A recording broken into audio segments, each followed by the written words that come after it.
Hi, everyone. Welcome to Domain Sherpa. We've got a wild Domain Sherpa review for everybody today. We've got Josh, Shane, and Drew on the show. And as usual, we play the domain game where each Sherpa names a domain they recently bought or sold, and the other Sherpas try and guess the price, with the winner getting some Domain Sherpa or media option swag. Spoiler alert, today's game actually goes into overtime, which is a first. And as usual, we also discuss a bunch of names coming up for auction on NameJet with some highlights including jazzfest.com, earthwise.com, and carfleet.com. We also do a deep dive into the Bored Ape Yacht Club with a special shout out to my squad, Lincoln Abraham and Safari Ferrari. With that, we talk about NFTs, crypto, and the idea of digital scarcity. You all know how I feel, which is that NFTs and crypto go hand in hand with domain names and that they're all digital assets. But if you want to jump ahead, we get into the domain game around minute 45 of the show. Otherwise, get your popcorn, sit back, and hang with us here on Domain Sherpa, where all roads lead to domains, and stay bored.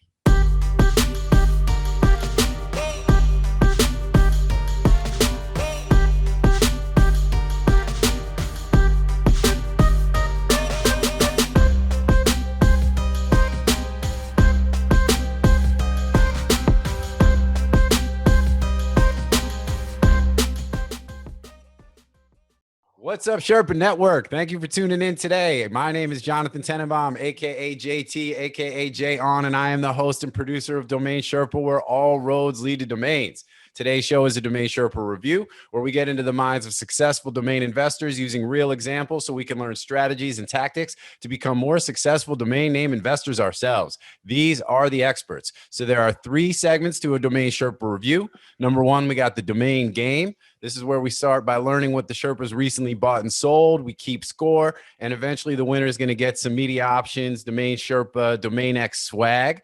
We're working on hoodies, bobbleheads. We got all sorts of cool shit in the works. Some of it featuring our mascot, Mo Money, the astronaut. So that's the domain game. Number 2, we got NameJet Gonna Jet. That's where we review a list of domains coming up for auction on NameJet. And we see what the Sherpas think as far as what look like good buys, good sells from an investor standpoint, what they might sell for. And then last but not least, we got grand opening, grand closing, where we discuss anything at the end that we haven't already covered, what's going on in the domain space, looking at the market trends, current events, allowing the guests to promote anything they want to talk about or that we just haven't covered. So with that, let's go ahead and introduce the Sherpas. First of all, over to my left, we got my boy Josh Reason, aka Bjorn Borg, aka David Garrard, aka Paul Bettany. What it do, man? You know, from Wimbledon. Josh is a very good tennis player, by the way, just in case people don't know. Anyway, Josh is the host of the Digital Fortune podcast here on the Domain Sherpa Network. He's also the founder of DNWE, the domain name marketplace, a successful domain investor. He's also very involved in crypto, NFTs, Bored Apes, MeBits, all that good stuff. We're going to talk Bored Apes here in a second. Super excited to talk about Bored Apes with my Bored Ape fam. All right. So with that, Josh, welcome to the show. What's up? Yeah. All right. And then below me, we got my boy Shane Culture, aka Honey Shane, aka Sugar Shane, aka Brian Fontana, aka Uncle Henry. That's like you got the list now, man. And anyway, typically co-host here on Domain Sherpa Review.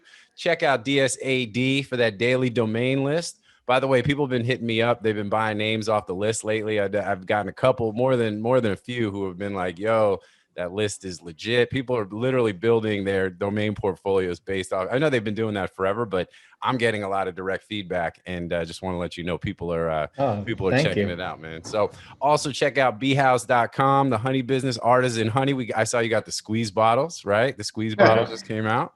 That's dope. Yeah. And then, I know. Well, I learned from all you guys. I mean, you tested on your friends. I sent Josh. He got some broken bottles. Wasn't it you got some broken ones, Josh? Yeah. You just got to test that you can say shit here, but you got to test it out and see what happens. And then I've tried like 20 different packages, but yeah, it's a learning. But if you want to learn how to try and ship honey, that stuff gets messy if you mess it up. Josh is like, I don't care that it broke and that this might be glass. He's licking the box. He's like licking the cardboard. He's like Winnie the Pooh up in this mother. And also check out wormcastings.com if you need any kind of fertilizer. It's worm poop, but it's great for your plants, your cannabis plants, your non-cannabis plants. Are there any other plants that aren't cannabis plants? No. You know, your mums, your poppies, your whatever. Like, get it. Anyway, for real, Shane, thank you as always. All right, great to be here. And then last but certainly not least, I'm pointing all in the wrong direction. I'm all over the place on my boxes here, but we got Andrew Rosner, aka the Dirk Diggler Domains, aka Morpheus, aka John Galt up in this piece. Founder That's and right. CEO. No more Dirk Diggler. I'm John Galt. Well, Give me you got John multiple Galt. names, man. I just like saying Dirk Diggler Domains. I'm like Will Ferrell and Elf. It's like I just that's fun to say. But anyway, so my man is the founder and CEO of Media Options, the #1 domain broker in the world, publisher of DomainSherpa, and all around just, like just great Renaissance man, great guy, like fun at parties, all that good shit. And no, but he's the boss. And yeah, man. So and actually we haven't had you on the show. Except when I'm in a bear mood. When I'm in a bearish mood, I'll mess your day up good. All right. You were feeling really good about yourself? Give me a ring. Give me a ring on the wrong day. I'll turn your day around real quick. Yeah, there are some of those days, man. Well, I'll holler at you in the morning, and it's like I'm all like, yeah, we're getting it in. And then by the time I get off the call, I'm like, everything sucks. I just laugh when I see he's in that mood. It just drives him crazy because he's all fired up and I'm just giggling and making jokes the whole time. And he's bam, bam, bam, bam. Like I've done this for 11 years with you, Drew. I know I just laugh every time. No, but it is all good. So anyway, with that, those are the Sherpas for today's show. Everybody, welcome into the audience. Thanks for being here as always. All right. So with that, I want to talk before we kick off with the domain game. I want to talk Bored Apes, man. We've been getting busy with the Bored Apes. This is for my Bored Ape fam out there. You know what I'm saying? So I finally took the plunge and so this is what, 2 weeks ago, I think. And I bought 2 Bored Apes. I got my man, and I'm gonna have Billy put them up on the screen. So if you're watching the show, you'll be able to see which ones I got. But I got my man Lincoln Abraham, aka Link, Black Hat Squad. You know what I'm saying? So check him out. He's got the black hat. Otherwise, just super clean. You know what I'm saying? That's like my OG ape. And then I went and I had to go get a Cheetah Gang ape. You know what I mean? So I also throw him up on the screen. That's my boy Safari Ferrari. You know what I'm saying? Never say sorry. Cheetah Gang, We the Gang, all day. You know what I'm saying? The two of them together are the Zutang clan, and they're working on a track right now in the lab, and they're going to be putting that thing out. And because really Shane was the one who kicked off the Bored Apes for me. Like you put them on, and then a couple other people that I follow, and friends of mine on Twitter. Shout out to Morgan Linton, shout out to Alan Dunn, a couple of people that, were in pretty early on a lot of this NFT stuff, and Josh as well, like copying some apes. And so it's just, first of all, man, I've just been having a lot of fun with it. You know what I mean? It was a lot of FOMO at first, and I'm like, yo, I got to get it in. I want to get involved. And now that I am, I got Twitter accounts created for my apes. They're just like doing their thing. They're like living their own lives now. It's like, and I mean, it's just, and watching. And last night, one of them, not one of mine, but an ape, they set the record, I think, for the highest sale price of an ape. Yeah, 55 ETH. Yeah, 140 some $1,000. You know what I mean? So, and so yeah, man. But so talk to me, Shane. I mean, so who was first, Shane or Josh? You had an ape first, right, Shane? I think I did, but Morgan was the first one I saw, Morgan Linton. But I mean, and I mean this in the nicest way, but Morgan's in everything for at least a second. So you don't know where it's going from there, because I don't think there's anything that's ever existed that he didn't touch. He's like he is the early adopter, you know what I'm saying? Yeah, no doubt about it. But yeah, I saw it, and people say it doesn't have any utility, but it doesn't matter, man. I mean, I have artists drawing renditions of my ape. I'll give those out here soon, and cartoonists, and I'm just having a good time. I got them on my wall, in my virtual wall, but I got them here at home too. I got them down in the basement. I got full PDFs printed out and hanging on there. I got the merch. I even got a hat and sweatshirt. And I don't own one sport jersey. Like, I don't wear jerseys. I don't wear teams. If I don't play for the team, I don't wear it. I do root, and I do have teams I root for, but you don't catch me wearing, like, if I'm wearing a Chicago Bears, every time I see somebody go, you play for the Bears? No, I'm a big fan of it. No, you're one of those guys, right? Okay. I am one of those guys, but, all right, but here I got a hat with my ape on it, Yeah, well, so here's the thing, and why we're talking about this, because we've gotten a couple comments where people are like, man, y'all are talking crypto now and NFTs. I mean, look, domains are the original NFTs. We say that all the time. And although I actually have come around on that to where domains are not NFTs. Legacy root domains are not NFTs. They don't interact with the blockchain. They can't be on the chain. and they require manual intervention in order to, you know, transfer title or anything else.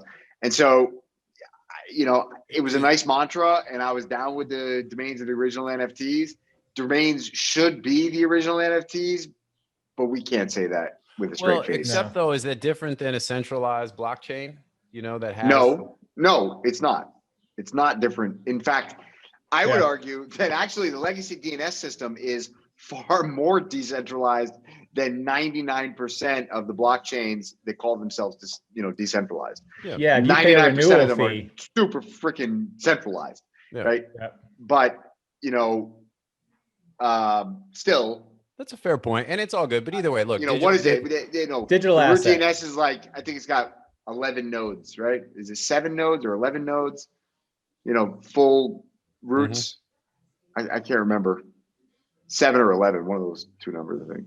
Yeah, I think it's 7, but I don't know for sure either. So, but yeah, but okay, they're all digital assets. There's a lot of overlap, and you know, so, and I think it's just to clarify, you know, we get a couple of comments where people are like, yo, you know, when are you going to talk about domains? And we talk about domains all the time. I mean, if you're, you know, it's like seeing the forest for the trees. And, you know, we are getting a lot more comments, just so people know, about people that are appreciating the fact that we're spreading out and discussing things that people really are finding interesting, that people are also into, in other areas where domains are either common and there's commonalities, there's overlap and all that kind of stuff. So, you know, so, and I appreciate that. And I appreciate all the feedback, positive, negative. I mean, guys, keep the comments coming, all that good stuff. But, you know, I'd say it's definitely like 4 to 5 to 1 as far as people that are appreciating the fact that we're not just stuck in the same lane all the time, kind of doing the same thing, talking about the same stuff, especially because this space, digital assets and crypto and NFTs and everything else, is evolving so quickly. And there is a lot of overlap. We talk about yachts as domains, sort of, that are NFTs kind of, and other things. And when you talk about legacy, you know, legacy domains, not necessarily being NFTs, but then you've got Handshake and other things where you do have a decentralized, you know, system involving domains or something like domains, right? I mean, would you think that, would you say that's accurate, or would you disagree with that too? Bear Drew. No, I mean, yeah. All right, no doubt. All right, well, let's keep it cracking a little bit more about Bored Apes, because I'm excited. The ape shit is really like, you know, we're working on this track. The track's called Ape Shit. You know what I'm saying? Like, you know, we're going ape shit, doing ape shit, BAYC. Anyway, yeah, Bored Ape Yacht Club, BAYC all day. Josh, what about you though, man? Like, for you diving into apes, what was your motivation for diving into apes? Was it investment related? Was it FOMO? Was it like, did you see an opportunity to do some quick flips? Like, what was really your deal? Dude, it's always like money related, right? Yeah, I mean, yeah. everyone talks about like, oh, I'm holding forever. The community is so great. Come on, man. You're just looking to make money. Like, let's be honest. All right. I mean, like, I get it, right? You want to. That's my stance. Is like, I'm down with this shit as long as everybody just says like, look, I'm in it to make money, because all the rest of it is just bullshit. Because I promise you, you can sit here and tell me, oh, I'm having so much fun. I got Twitter accounts. I got these things. I'm giving them names. They're dropping tracks. That's all gravy, man. That's great. I love that. And I hope you all are having fun. Let me tell you something. When the liquid value of your ape is 0.001 ETH, I'm going to go out on a limb and say you ain't going to be having so much fun anymore. All right. Dude, that better not happen will. anytime soon. I'm going to be getting out before then. That's for sure. Well, you know, but I think it's an interesting point, because, you know, with some of this with the NFT stuff, what I'm seeing is, you know, there's no doubt, you know, you've got people that are honed in, like, you know, looking at it, you know, talking about the traits, the rarity scores and all these different things as to, you know, assigning value to what's worth what. But there is this entire community piece to it, which, you know, and it's a combination of, like, you got some folks like, and for me, I mean, you know, I'm getting a lot of mileage and enjoyment out of, like, just vibing and sort of building the backstory of the apes and, like, what they're about and all that kind of stuff. And, like, you know, and that, to me, there's value there. And that shit's been a lot of fun. I mean, yeah, there's no doubt you can go in and say, okay, cool, this one's worth this today. The floor is this. I can sell this for that and all that kind of stuff. Like, there's no question that that's like, you know, and that's very, like, similar to the way we manage domain names. But, the community around the apes is pretty wild. I mean, and there's like a lot of people that, reaching out to other apes, like helping other apes on different shit, and just in some ways just engaging in conversations and dialogue, just because of you've got the common connecting thread is the fact that you guys, that they're part of the ape family, the ape club. But even our text at night, we spent us three, you, me, and Josh, for 2 hours probably talking about. We're gonna include Drew up, by the way, going forward. Yeah, we didn't include Drew. We didn't want to ruin the conversation. But you could tell our different strategies just in the text. Like Josh was saying, this one is got a pizza and a blowhorn, and so and it's real good value. And I'm like, I like the colorful ones. Like I want 5 colors in mine, which has nothing to do with rarity. Josh didn't hold them and go, are you going to hold any of them? He kept flipping and flipping and flipping. I'm like, you got to get at least one and then flip the rest of them. And then you're like, I just want to get in. I've got to get my ape and I got to build his story. So it's like 3 different people, all for different reasons and having different things. But, it's another, if we can make money and have fun, we all make money doing domains. That's what we do for a living. So to have something else on the side as a hobby and still have a chance to make money, that's a good opportunity. That's how I look at it. There's one, I agree with Shane. There's lots of different, value that you can extract from these kind of things, right? And I mean, there probably is. In fairness, I've kind of been in the Discord a little bit, just listening out, trying to get information in terms of like what people value and what people don't, because it's not always, objective. But like some of these guys like generally feel like they've got like a sense of purpose now, which is kind of interesting. But like there was a period of time, right, when because I got an ape in like beginning of May, like May 3rd or something, like right after they were minted. And I mean, those things were the most liquid things on the planet. I was like, oh man, what the fuck have I done? Like, what a waste of one ether. Like, this is just like the biggest joke ever, right? There was like no apes selling, and they were just going down. I also spent like 11 Ethereum on 2 Me bits. I was like, this is a fucking joke. And that's gone right now. Me bits are like, I don't know, the trading volume is terrible. Hopefully they come back. But then, so I tried to get my money back on one of those apes, and I just put it at basically the price that I bought it for. Sat there for 25 days, and then one morning I woke up and it was sold. I go in, I start checking the Discord, and like this shit is like blowing up suddenly. And I'm just like, okay, I'll take that ape back. And then I started buying apes and flipping them. So I don't know, it's cool. I feel like if you can make some money, if you can make some money in something, I think it's. I'm always going to be interested in it. It's got a lot of like, there's a lot of parallels between like domains, right? I mean, you can go and say like there are, shitty domains, and then there are good domains, and then the good domains have exponentially more value than like the average names. It's like that guy that just sold the one of the rarest NFTs in the ape game for 55 Ethereum, like. None of our apes are selling for 55, ETH. They're just not. So, it's like selling the oneword.com versus the twoword.com. And, it's cool. It's cool. But yeah. What are the commissions I'm not holding on my breath. What are the commissions on like OpenSea? Is it like 5%? Yeah. Something? Yeah. These people are just painting the tape. I don't even think these markets even exist, man. It's just people painting the tape. Well, maybe there's like a few influencers that dictate. Yeah, exactly. Market. There's a couple of influencers, Francie and Jimmy Volt. They're just like half painting of the the tape.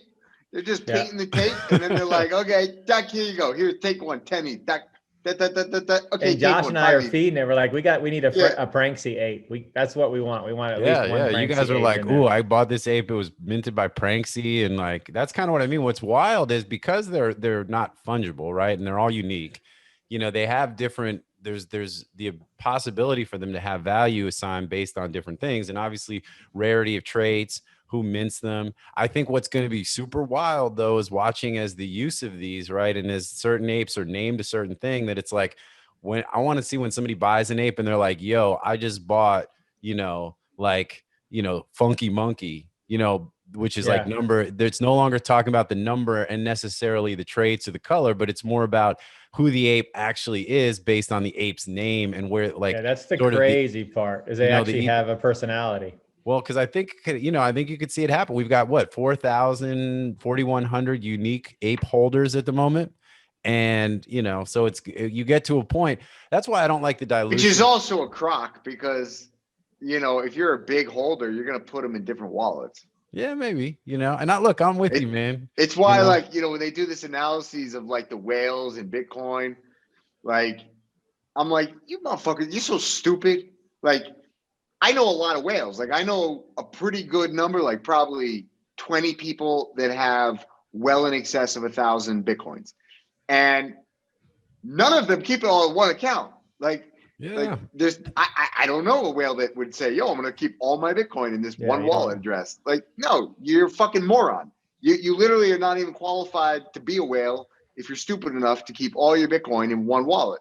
And so these like meta analysis of the blockchain, it's so bullshit. It's just like shocking to me. Anyways, look, I'm mad skeptical because I've been in this shit for so long. I've watched so many of these scams come and go. All these ICOs. You got, what I can tell you is like, the only OGs that are buying any of this shit are the ones that are like, on the inside and are the ones painting the tape and then dumping on all the other people. Like, I don't listen to Drew. Feel you. Drew doesn't own a CryptoPunk, so how can I listen to anything he says?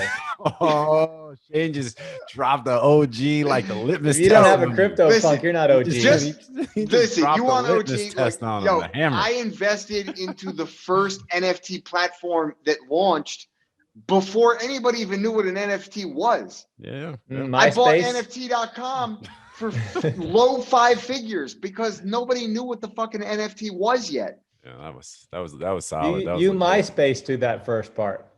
Well, so with that, but I think the community around the Bored Apes is really interesting, and to me, that's the thing. And that's entirely true. And that's the piece, though, that I want to see what's up. Like, I would love to see how this continues to evolve. I think that I don't like the dilution of too many other animals, but otherwise, people are going to do what they're going to do. Well, because you went from apes to cats to gutter bulls cats to Yetis. Listen, you're going to have wait till the bulls come out. Wait till the bulls. Then you're going to have the hippos. Then you're going to have the walruses. You're going to have walruses would be dope. Drew is going to come out. Did you say there's hippos coming? I love hippos. Drew's gonna come out with the bears. The bears would be Drew's jam. Although bears would be pretty dope too. You know what I'm saying? So I guess I'm gonna program some bears that, like, I don't know, somehow my bears just like get up in your code and wreck your shit. I love it. Yeah, but I got like programmatic nuclear grizzly bear. NFTs. Well, what I think is also dope though is that you've got folks that you've got people that are buying apes who are like, Gary Vee bought some apes. You got some NBA players who bought apes. Daryl Morey, who's the GM of the 76ers, bought an ape, and he's pretty forward thinking on a lot of this NFT crypto. Yeah, totally. So these pro athletes, they have a notorious record of being really good investors. The track record on pro athletes is super good. Like, Drew is like swinging today, man. If you want to have a successful track record in investing, follow the professional athletes. They're the ones that know. And if you're not comfortable there, then you should follow people like doctors. Like lottery winners. What's his name that was going to run for president? Kanye. Follow Kanye. By the way, that's your description of Kanye, the guy who's going to run for president? That's like, wait. Yeah, well, I could have said, to do, whatever. I got a lot of things I could have said. He's like, that guy who was married to that lady. Don't get me wrong. I like Kanye. I think Kanye's an artistic genius off his freaking rocker. Yeah, that's what makes him an artistic genius. But I'm not going to follow him for investment advice. No, I feel you, man. Well, look, you know what I'm saying? Why I it's like Bill Belichick. Let's get Bill Belichick in the room, and he look at you and be like, "Know your role." Like, yeah, I feel that. People telling you like these things are valuable. Their role isn't to be investment advice. Like, well, and I think that's where this whole thing is part art, part science, right? It's the community piece, and it's this idea of investing in something. If you're not investing necessarily for the dollar value, but for some of these other sort of intrinsic or associated benefits, then in some ways that could end up even being more lucrative because, if you're sitting there waiting for the value just to go up based on, that's what everybody who invests in bad investments says. You know what I'm saying? Like, we're not in it to make a profit. Yeah, we should have had Morgan on the show instead of Drew today, man. Yeah, we're not in it for the profit. We're in it for the kumbaya. All right. So on that note, all right, cool. So Listen, with that, here's the deal. I'm gonna segue this into some shit. Ready? So what all this stuff does in fact have in common is the concept of digital scarcity. And I just talked about this on a yet unpublished episode of Unstoppable Domains podcast. And we talked about just the concept of digital scarcity and why it's important. And the concept of digital scarcity is what makes Bitcoin valuable, as well as a bunch of other attributes. It's the only thing that in theory would make Bored Apes valuable, right? You know, scarcity alone won't drive value. You also need demand, right? So you have to create something which is not only scarce, but actually has demand, whether that's for utility or for aesthetic or for whatever it might be. But my concern and my concern is the following. The concept of digital scarcity, digital absolute scarcity, is one of the greatest inventions of humankind, certainly of the last 100 years. It is what we're going to find 20 or 30 years from now, looking back, is you're going to say, okay, wow, digital absolute scarcity is literally the concrete foundation by which we can anchor an entirely new society. You know, the concept of money in and of itself is just a transfer of information between people. It's an exchange. It's the most important exchange. And what allows us to make that exchange, whether you're in the middle of a forest with no access to information, or whether you're in the heart of Manhattan, or whether you're making the transfer digitally or whatever, is this anchoring in scarcity, this anchoring in that I'm going to give you $1. You're going to take that dollar, you're going to be able to hold it and then go spend it on whatever it is you so choose at some point in the future when you feel it appropriate. And the concept of these central banks abusing that scarcity by inflating the denominator of the money supply is what has destroyed scarcity in fiat money, and which has what driven this excitement and I would even say almost biological or inherent desire to seek out something which is inherently and absolutely scarce. And as we move as a culture and as a species, really, digitally, digital absolute scarcity is really the building block, not just like, oh, a helpful tool. It's like the building block that allows us to scale a digital society. And so Bitcoin was the first thing to ever do that at scale. And by breaking through the wall, by discovering that new technology of digital absolute scarcity, we unlocked everybody and their uncle thought about, oh, digital absolute scarcity. Well, how else can we leverage that? And so what you're seeing is there's a term, I forgot something moment, you know, when like an inception, when like a tipping point. Yeah, I don't know. It's like when, you know, biologically went from single cell, you know, yeah, isn't that an amoebas. inflection point? Yeah. So there's this inflection point, and that's what we're in the midst of, is that everybody and their uncle thinks they have a new and better idea how to leverage absolute digital scarcity. Very few of them are actually absolutely scarce. And most of it doesn't really require a blockchain, but it is exciting. And I think it's creative destruction. And all I'm saying, so I'm being purposefully bearish. I'm being purposefully critical. Even though I actually think, you know, the Bored Apes are cool. I have FOMO. I see them in people's profile pictures and I think that's cool. I just think it's cool up to a certain point. It's cool if I'm spending a few $100s on it and I can afford to lose off $300. It's cool when I think about it as an expense, not as an investment.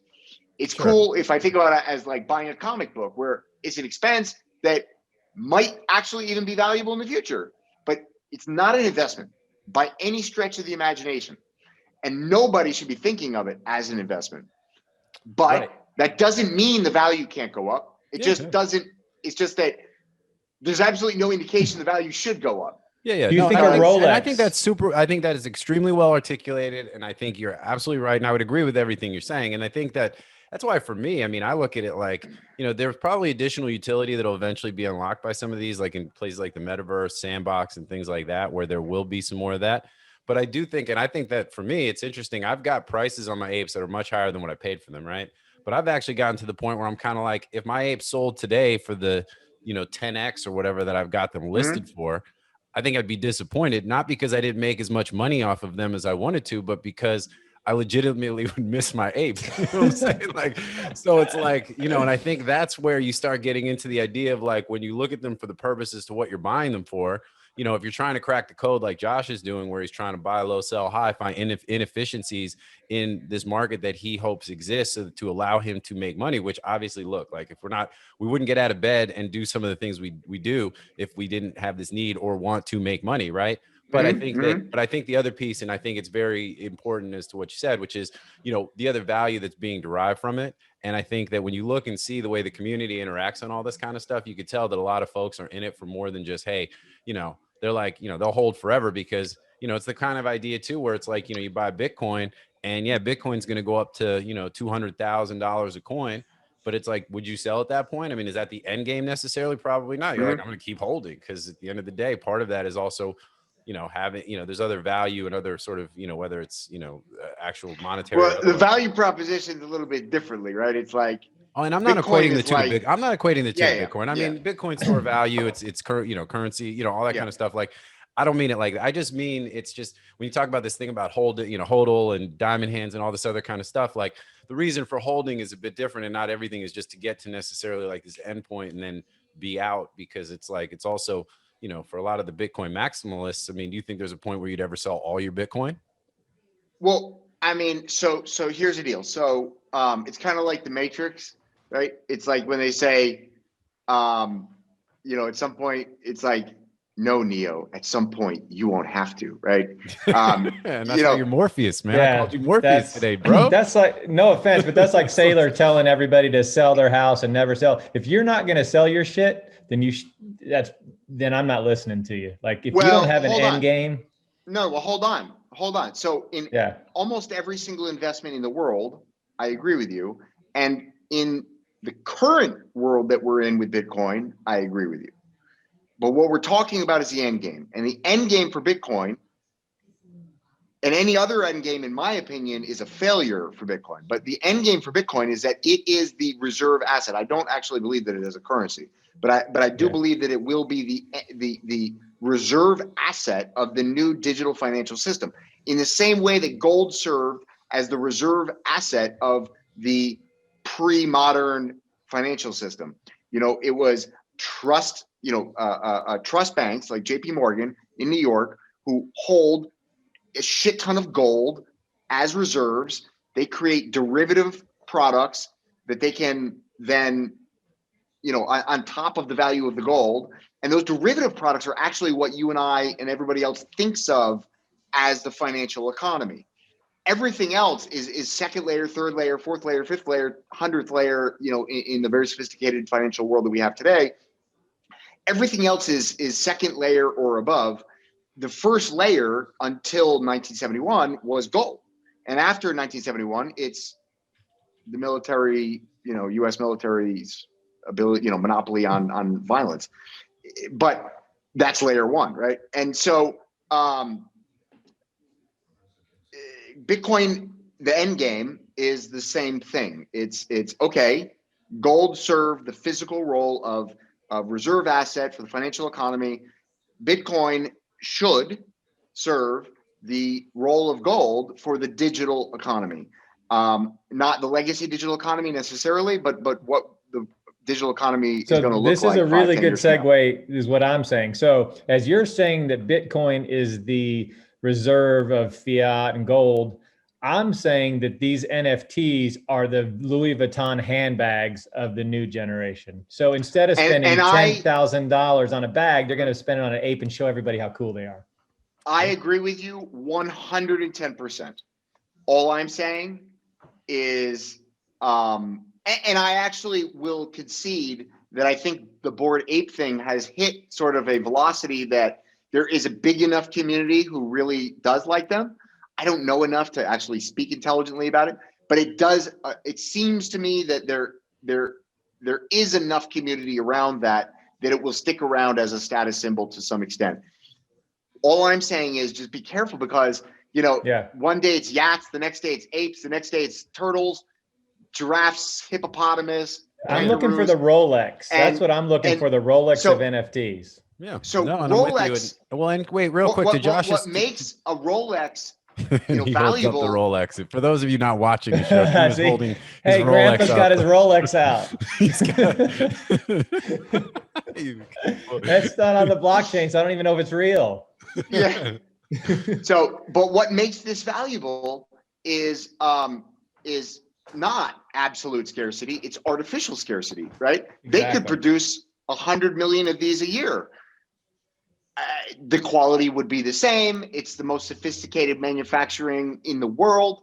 Like every single one of these things will be the same. Whether you produce 10 of them or 10 million of them is irrelevant. The only thing that changes is how many people have FOMO for it, right? Yeah. And so the more people that are FOMOing for it and can't get it, the more valuable the ones that people have are. The same can be said about diamonds, right? So De Beers controls something like 90% of the world's diamond supply. They hoard the diamonds and they don't release them into the market because if they did release them at under natural supply constraints as opposed to artificial supply constraints, the diamond market would be about 5% of what it is today. Yeah. And so and all of that is now, and so anytime you have artificial constraints, it will get disrupted. It's only a matter of time. And what we're seeing is now people could create artificial diamonds that are coming in for the first time at the highest end, right? Because when you create an artificial diamond, it's perfect. It's a perfect diamond. And the cost to produce a perfect diamond is now well below the market for a non-artificial perfect diamond. And so, it's like this weekend, the CME gap, right, on Bitcoin. It's like, everybody's like, oh, there's a breakout. But the CME futures market is still down here. And so it's like, well, I can promise you that gap's going to get filled because, there was an artificial constraint on trading on CME because they're not opening on the weekends, even though Bitcoin trades 24/7. And so it was just an artificial constraint that allowed the price to gap up. But that gap's going to be filled. Yeah. Anytime there's an artificial constraint that creates a price irregularity, even if it's held for a very long time, like a currency peg, it will be broken. It will, every time. Only a matter of time. And so that's really the exciting thing about digital scarcity. It just occurred to me though that really .com, .net, domain names are digital, are also absolute digital scarcity. That was gonna be my segue into the domain game. So let me say two things, and then we're gonna move on into the actual meat of the show. In fact, I'll even in the intro tell everybody, hey, we talk about Bored Apes and NFTs until minute blank. So if you just, if you only want domain content, you can jump right ahead. But this is a great two things. Although it is all relevant to the concept of domains, to if you're looking at investing into domain names, I really think now more than ever, a lot of this has been Wild West up until really arguably COVID, right? And so, there's a lot of us, including myself, who think that we're experts and that we're out there doing this every day, but this is still an illiquid market. It's still, pricing is still very much subjective and arbitrary in many cases. And, I think that we are starting to evolve at an incredibly fast pace in the domain market. And I think now more than ever before, understanding some of these first principle concepts that apply to why is Bitcoin valuable? Why might a Bored Ape be valuable? Why is this particular .com valuable? Some of these first principle concepts are true across all of these spectrums, all of these niches. Yeah, no, and I think exactly core principles that matter across the board.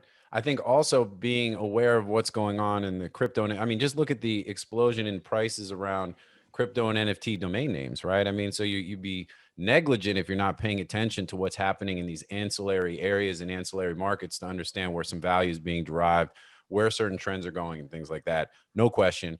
But I think when you talk about digital scarcity, before I make the point that was my great segue that you were setting me up until you took it yourself, is if any market should be disrupted, it should be fucking diamonds, because blood diamonds and all that bullshit is fucking terrible and all that kind of stuff. So honestly, like, let the artificial shit flood in so that we can, like, so people can stop being exploited and all that shit. Not to get all like bleeding heart, but like, but yeah, but honestly, that's a deep rabbit hole in and of itself, man. but My bullshit meter is on 100 these days. Like, it's Well, like, everybody wants to cry about blood diamonds, and don't get me wrong. I used to own blooddiamonds.com actually. The same people crying about blood diamonds are the same people driving around in a Tesla, and let me tell you something. Go ask those kids in Congo that are in the nickel mines, ask them, or, cobalt mines, like, ask them if that's any less bad than, blood diamonds. Like, fair. But I just wanted to make that point. Let's not go and down that rabbit hole. again, it's all about artificial constraints, right? Or we're going to subsidize the shit out of electric cars. All that means is more kids in Congo and nickel mines, cobalt mines, like, and that's just one example, right? So it's like, no, that's every fair. time you introduce these artificial constraints into a market, you distort pricing, you distort the impacts on resources, including humans. Yeah, but I mean, at least, that's, blood diamonds, verifiable. I don't know a lot about nickel mines, cobalt mines. I know that blood diamonds is some bullshit and some terrible, terrible atrocities and things. So honestly, like, De Beers can eat a big dick as far as I'm concerned. But anyway, but I don't want to make this about, this isn't about social justice and all that kind of stuff. Let's move on. Hell no. It's about making money, baby. So we're going to move into domains, because when we talk about, so here we go, guys. So boom. I just want to play I just want an even playing field. You know what I mean? This is It's the like, moment. All I hear about is this ESG bullshit. And it's like, take your ESG and shove it up your ass.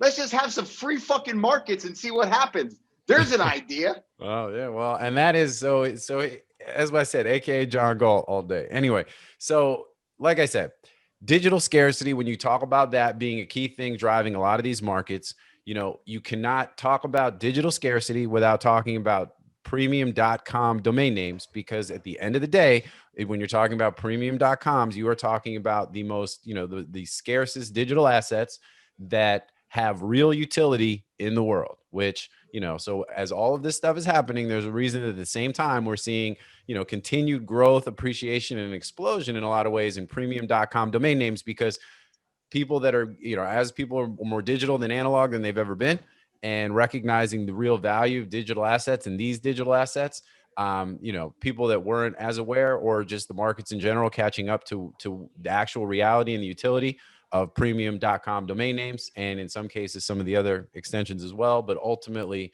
recognizing that the value of domain names in this whole ecosystem, which is, a great thing for us. And and then that drives us right into what segment one of the show, an hour in, you know what I'm saying? Like, the domain game. But before we get to the domain game, since we've literally been here for an hour, we're going to go ahead and go to our first commercial break. And then when we come back, we're going to get into the domain game here on Domain Sherpa, where all roads lead to domains. We'll see y'all in a minute.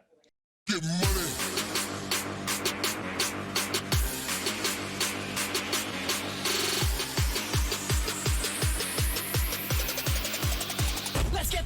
Get money. Media Options is the industry's leading domain broker, specializing in domain acquisitions, high-value domain sales, and domain name consultation. As pioneers and thought leaders on the subject of the domain aftermarket and domain name value, plus through their clear domain acquisition service, Media Options offers startups and established corporations an unparalleled scope of high-value domain options, providing access to domain names and curation technologies not available elsewhere. Media Options believes in the power of a great domain name and is dedicated to helping you obtain yours. Call or email today to put a domain to work for you. What's up, everybody? Welcome back to Domain Sherpa, where all roads lead to domains. This is a Domain Sherpa review, and we are moving into segment one, finally, which is the domain game. So in this segment, the Sherpas talk about a purchase or a sale that they recently made. The other Sherpas are going to guess as to what they think the value of the purchase or the sale was. We keep score, and at the end, there's a winner. The winner will get some kind of swag, to come soon. In fact, we're actually going to have our Shopify site up soon with some hoodies and other things. So featuring Mo Money, the astronaut, maybe featuring one of our Bored Apes. You know what I'm saying? Mo Money, by the way, is the DJ of the Zootank clan. So when Link, Abraham, and Safari Ferrari are doing their thing, it's Mo Money behind them on the table. So, we'll see about getting a video done and, and have Mo Money up in there doing his thing. So shout out to and Mo Money. Let's see, Mo's also got a Twitter account, Mo Knows Domains. Mo Knows Domains. Mo knows. Yeah, and actually, if the newsletter that by the time this airs, our newsletter will have dropped, and Mo is featured in the newsletter. And this week he's looking. We've got a domain request actually. So Mo wants to know is the way that section. You all see that, and can we break that down here in case anybody wants to reach out with the yeah, sure. We've got a very serious buyer looking to build a consumer telecom business. Think Orange. Think what's the brand from Two Cows? Tink or something? Oh no, Ting Mobile, yeah. Ting. Think Ting. Think Orange. Simple, easy to spell, no zero potential for a misspelling, really easy, 1 or 2 syllable single word.coms. We've got a mid 6-figure, potentially 7-figure budget for the right name. If y'all send me some bullshit, I'm coming for you. Like I'm gonna sandbag you. I'm gonna literally stand on the roof of your house with a 20-pound bag of sand. You walk out that door with your dog, I'm gonna drop it on your head. Do not send me anything that's got 2 words, hyphens. Look, this is a great word, but I got an 8 instead of an E. I got a 3 instead of an E. I got a 0 instead of an O. No. I don't care that you think .link is the next .com. I don't care that you think. I don't care what you think. What my job is to bring the best domain to my client, and the only thing they want is like a 3 to 6 letter .com, easy to spell, easy to say, 1 word. That's it. If you send me anything else, it's gonna get ugly. All right. So, and where can they send it? Send it to info or at where? Yeah, send it over to info at mediaoptions.com. Okay. Info at Media Options. If you've got something that fits the bill, let's get a deal done. Let's make something broker. happen. Send it to broker at mediaoptions.com. Okay. Broker at mediaoptions.com. It's going to suck. These are going to be awful. No, it's all good, man. We're going to make a deal happen. We got a big budget, man. Let's make that happen. The thing is like, each individual person that hears this, they're going to be like, he's so ridiculous. Why is he such an asshole? Why's he got to go on and on with these rants about don't send me, da, da, da. And it's like, look, I'm telling you, if you were the one managing the inbox on the other end, you would understand. Yeah. We're going to get hundreds of emails from stupid people who don't follow instructions. Man, the thing about Drew that I love is just, Drew doesn't fuck around, man. He just tells it like it is, and that's it. He's over it. Like, he doesn't have time to be wasting on, like, I'm the nice guy in the building. You know what I mean? Like, Drew's already been through enough of these wars. He does not give a shit. He's just like, you can't be wasting his time, man. But with that said, we do have a legit client with a big ass budget that needs to fill, has a need. And so holler at us for real. And we'd love to get something done. And, we're great to work with. So, rough exterior aside, you know what I mean? We are terrific. Hey, if you've got qualified names, we are great to work with. If you don't have qualified names, lose my number. Anyway, with that, let's slide into the domain game. All right, let's go. Who is going? This is gonna be like a 2.5-hour episode. All right, so who's going first? We got Shane on the list first. Go ahead. You got a name up in this piece, and then we're gonna go in order this way. This is gonna be the worst name ever. I'm gonna go over here to my pen and pad. I'm gonna move it over here for you, Shane, so I don't. It's not a good name. You'll literally have to get it to the dollar to be within 10%. Right, cool. I bought NativeGreens.com. Oh, I like that name actually. NativeGreens.com. Don't you feel healthier just having it? I mean, I'm gonna guess. I don't think you paid much, but Yeah. Wait, it goes me, then Josh. We're going in the order. Oh, We're going in okay. the order. Sorry. And then we keep it that way. Then I'll go next, then Josh, then you, and we this way we keep trying to keep it level for the domain game so that we're not playing any favorites. All right, so Native Okay. Greens, I'm gonna say you paid $500. I'm the odd man out. Talk about playing favorites. I'm the odd man out here. No, I Do you just know the mean, like, rules, Drew? Do you know how it Yeah. works? just to keep it consistent. All right, I said $500. That's where I'm at. You bought it, right? I did buy it. Yeah, you probably paid. Actually, you know what? I'm gonna say 250. I'm saying 250. I bought it. It's 250. That's my Domains number. are expensive now. What are you talking I'm about? sticking to it. $250. All All right, right. Josh, go ahead.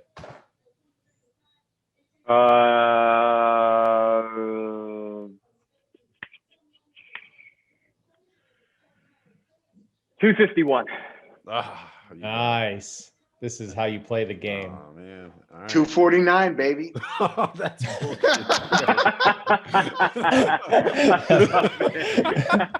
It no longer is a valuation. Now it's just winning. Now it's just play to win. JP, sorry, man.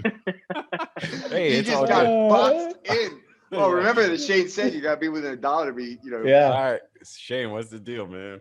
I paid $250. No, I'm just Yes! kidding. No, I'm just kidding. No, Oh, I paid man, 400 for it. Oh, $400. All right, so 400. I think I'll do fine. That's the kind of buy you make. I think I'll Yeah. make money on it. No problem. Yeah. Native Oh, Greens is a great domain. Yeah, and that's good Cool. value, man. I Yeah. like that a lot. So Sometimes you just got to add names to the portfolio. Not everyone can be the lead car. Sometimes you got I think maybe out the garage. Athletic Greens should pick that up because their Athletic Greens is like too targeted at athletes. And Yeah. you got all these people that would consume it but feel like, oh, I'm not an athlete. I shouldn't eat Athletic Greens.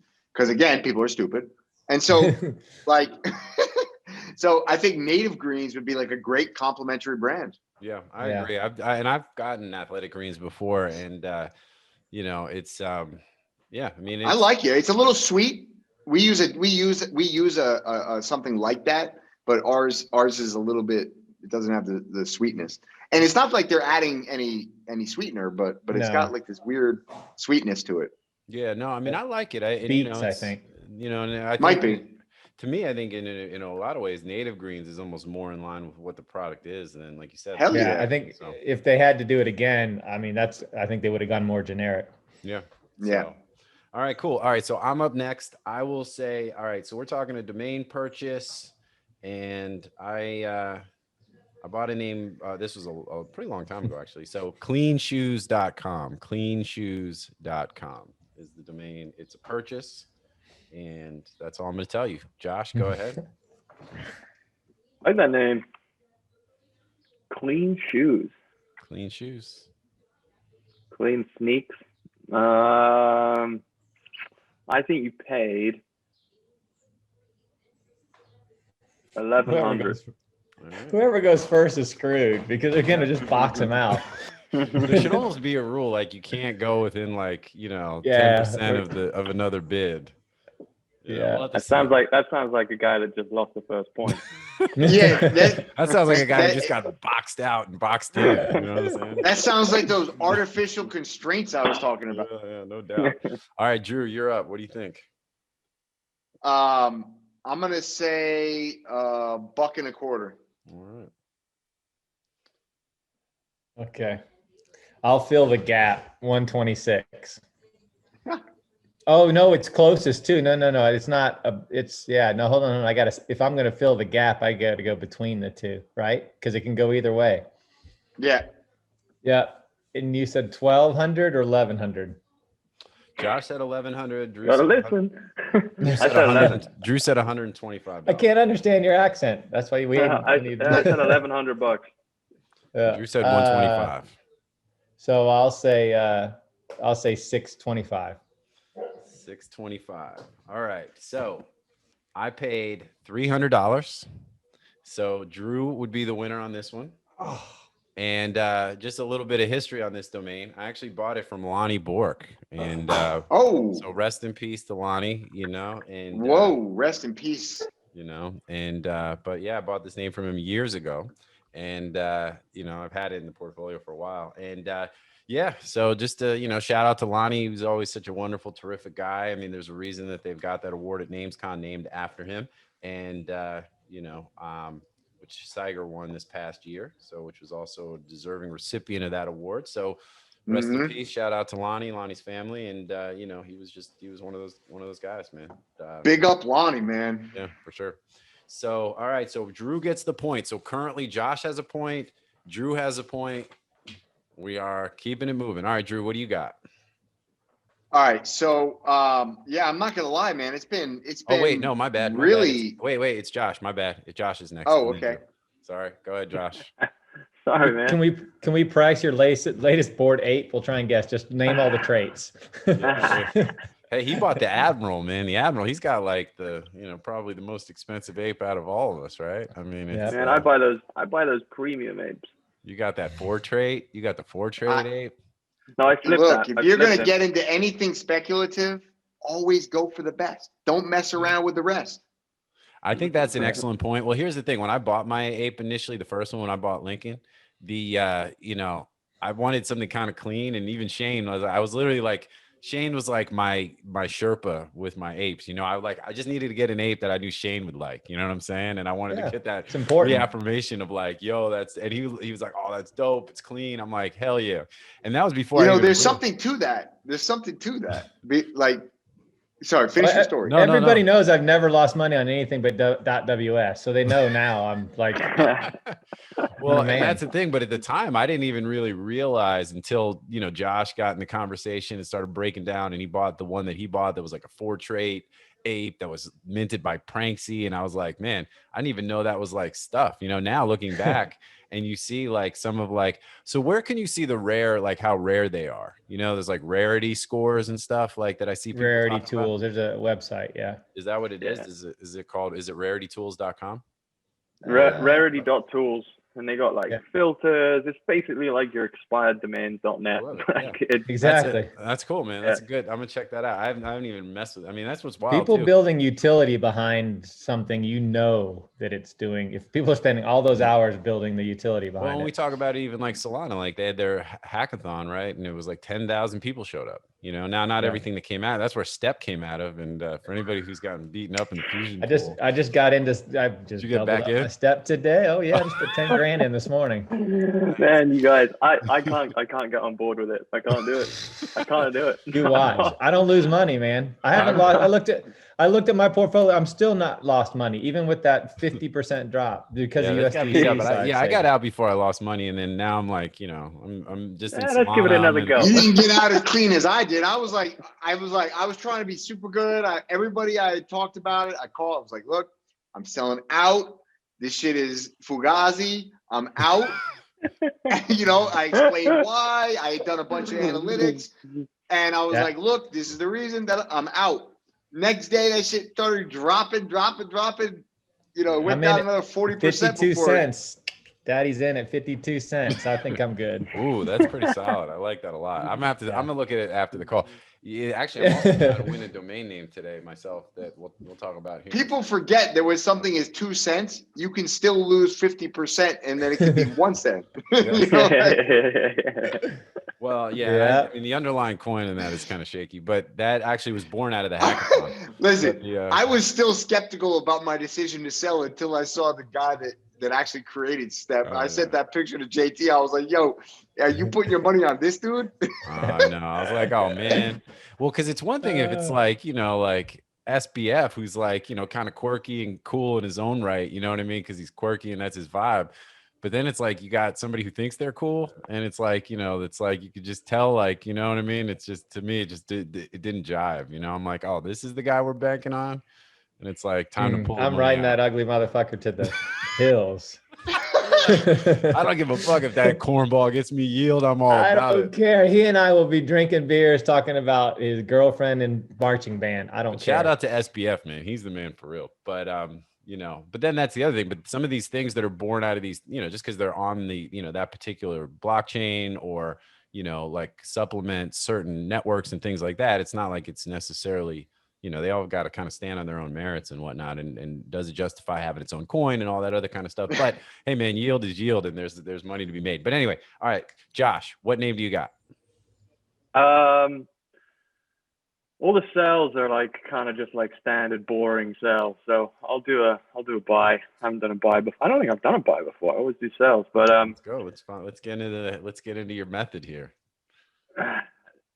Okay, FamilyHeritage.com. Ooh, FamilyHeritage.com. All right, Drew, you're first. FamilyHeritage.com.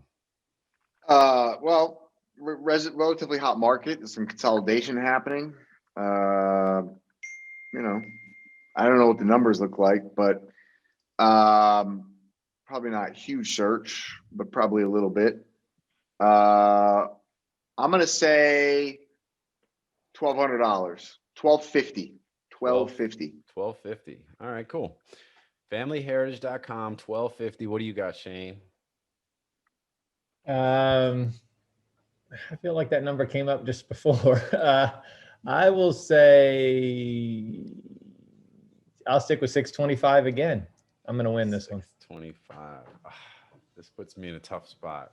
I was hoping you were gonna go like 12, like 49, and then I was gonna go 1248. You know what I'm saying? And then like just own everything below that. All right, so I'm gonna probably split it's a buy. And you know, and I think that, like you said, it's an interesting space.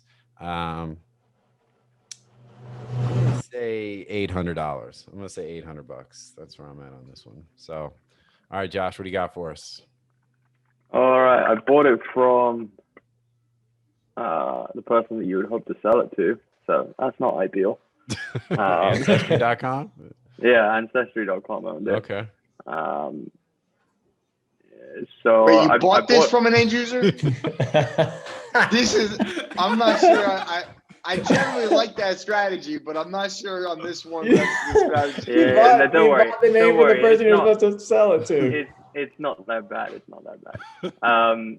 It's one of those names that like Mark Monitor like sells for their clients. You know, so I bought it directly. Oh yeah. I know. The ones that the end users want to delete.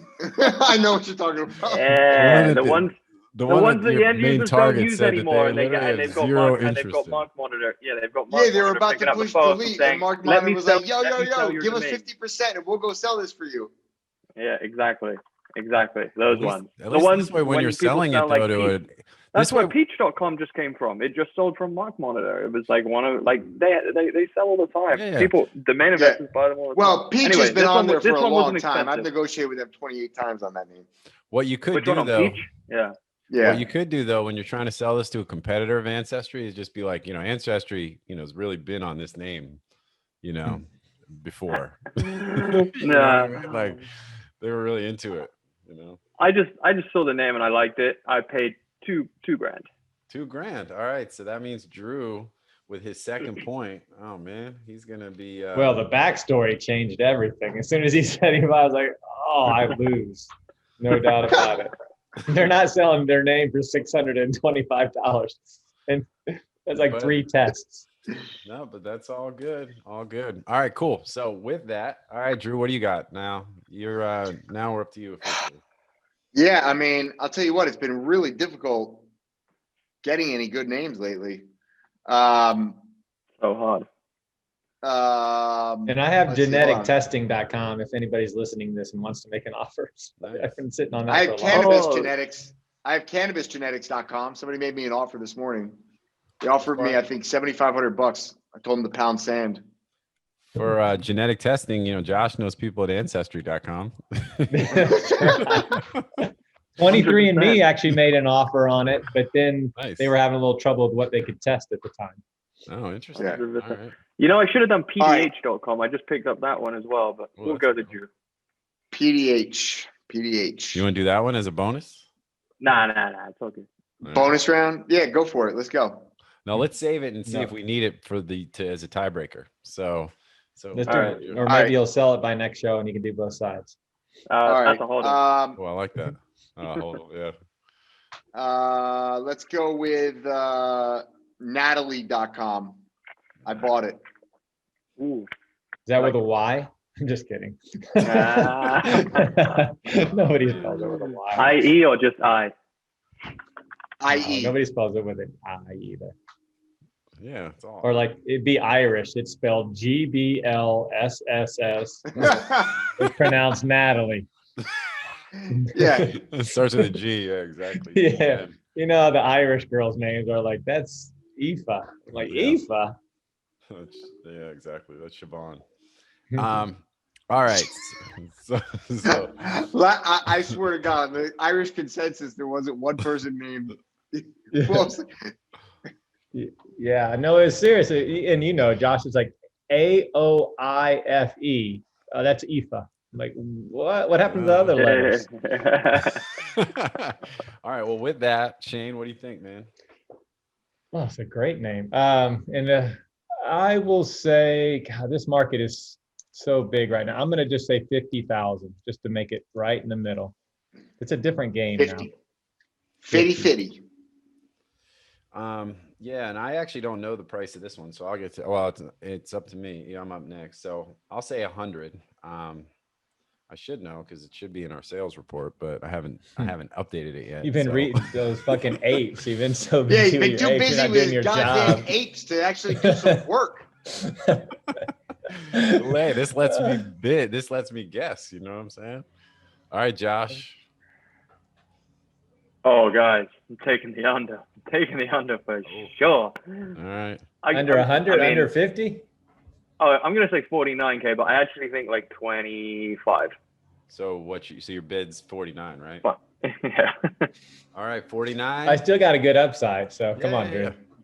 And I got everything. 40. Oh, Josh. So that's a tie. So Yeah, now, see that. I think I won. I got 2 points there. so does Who Drew. else got?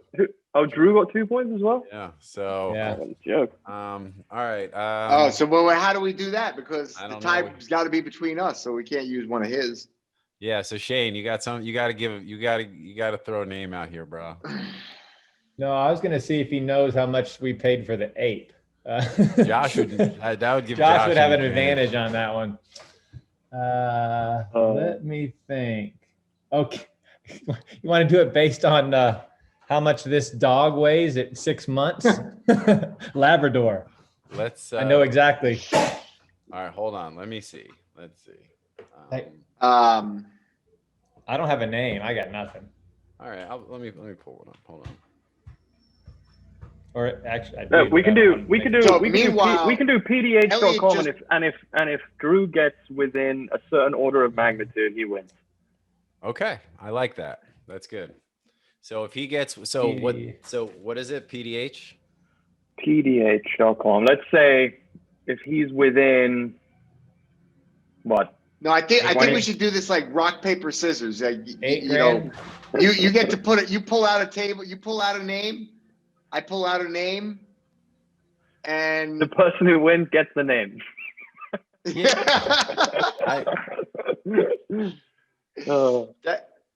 How did that work with, like, you throw the cards and it was like whoever won got the cards? I like was that like- though. You each throw out a name, and whoever's We closer. should create a domain percentage-wise- game. Whoever's closer percentage wise wins. So Josh Okay. starts with PDH, and Andrew All right. makes the guess. And then this is great. This is the first time we've got sudden death overtime here on the domain game on Domain Sherpa, where all roads lead to domains. All How right. about so we just all throw a All right, three-letter.com into a hat, and then some random person pulls it, and whoever's name they pull gets all of them. No, this is good. I like this. Josh already mentioned a name. Drew will pull out a name. All right. So go ahead. So what name are you going to say, Drew? So, yeah, we just bought a 3-letter too. I just don't remember what it is, but hold up. It's V something. VNR, I think. Yeah, I think it's VNR. All right. The letters are kind of important. Can't be kinda, maybe. All right. Hold So, on. yep, it was VNR. And all right, so here we go. So, PDH, Drew, what is your guess on PDH? PDH, I'm gonna say $27,500. 27.5 on PDH. And all right, and then Josh, what is your guess on VNR.com? Dude, I love this, by the way. This is great. This is a great sudden death overtime. I don't feel good right now. I don't feel good. I don't feel good. I got to get close. VNR. DNR. Virtual, not reality. 21. 21. Ooh, this is gonna be good. This is gonna be good. I got Drew. I just put my money on the minus 120 horse of Drew. All right. Well, let's see. I think both guesses. I actually thought Drew was a little light on PDH, but that was just my guess. But all right. So, Josh, what did PDH sell for? Or I'm sorry, what'd you buy it for? 25. 25. Yeah. All right. So wait, hold on. Let's get the all right. He said 27.5, right? So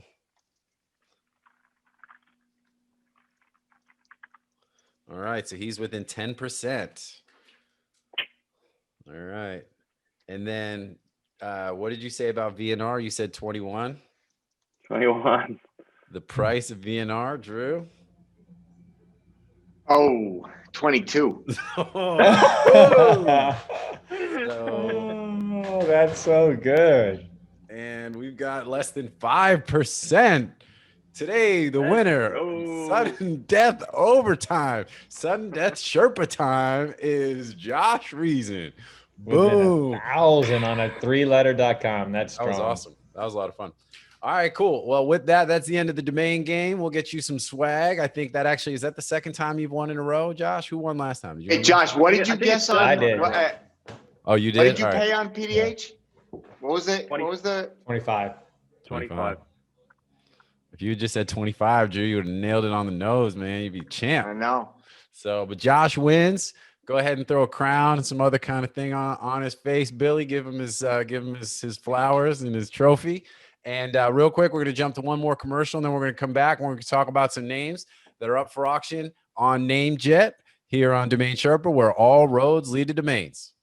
FD was built by domain investors to increase your inquiries, sales, and profit. Forget spreadsheets and archived emails. Manage your entire investment portfolio in one place using a secure and completely confidential platform.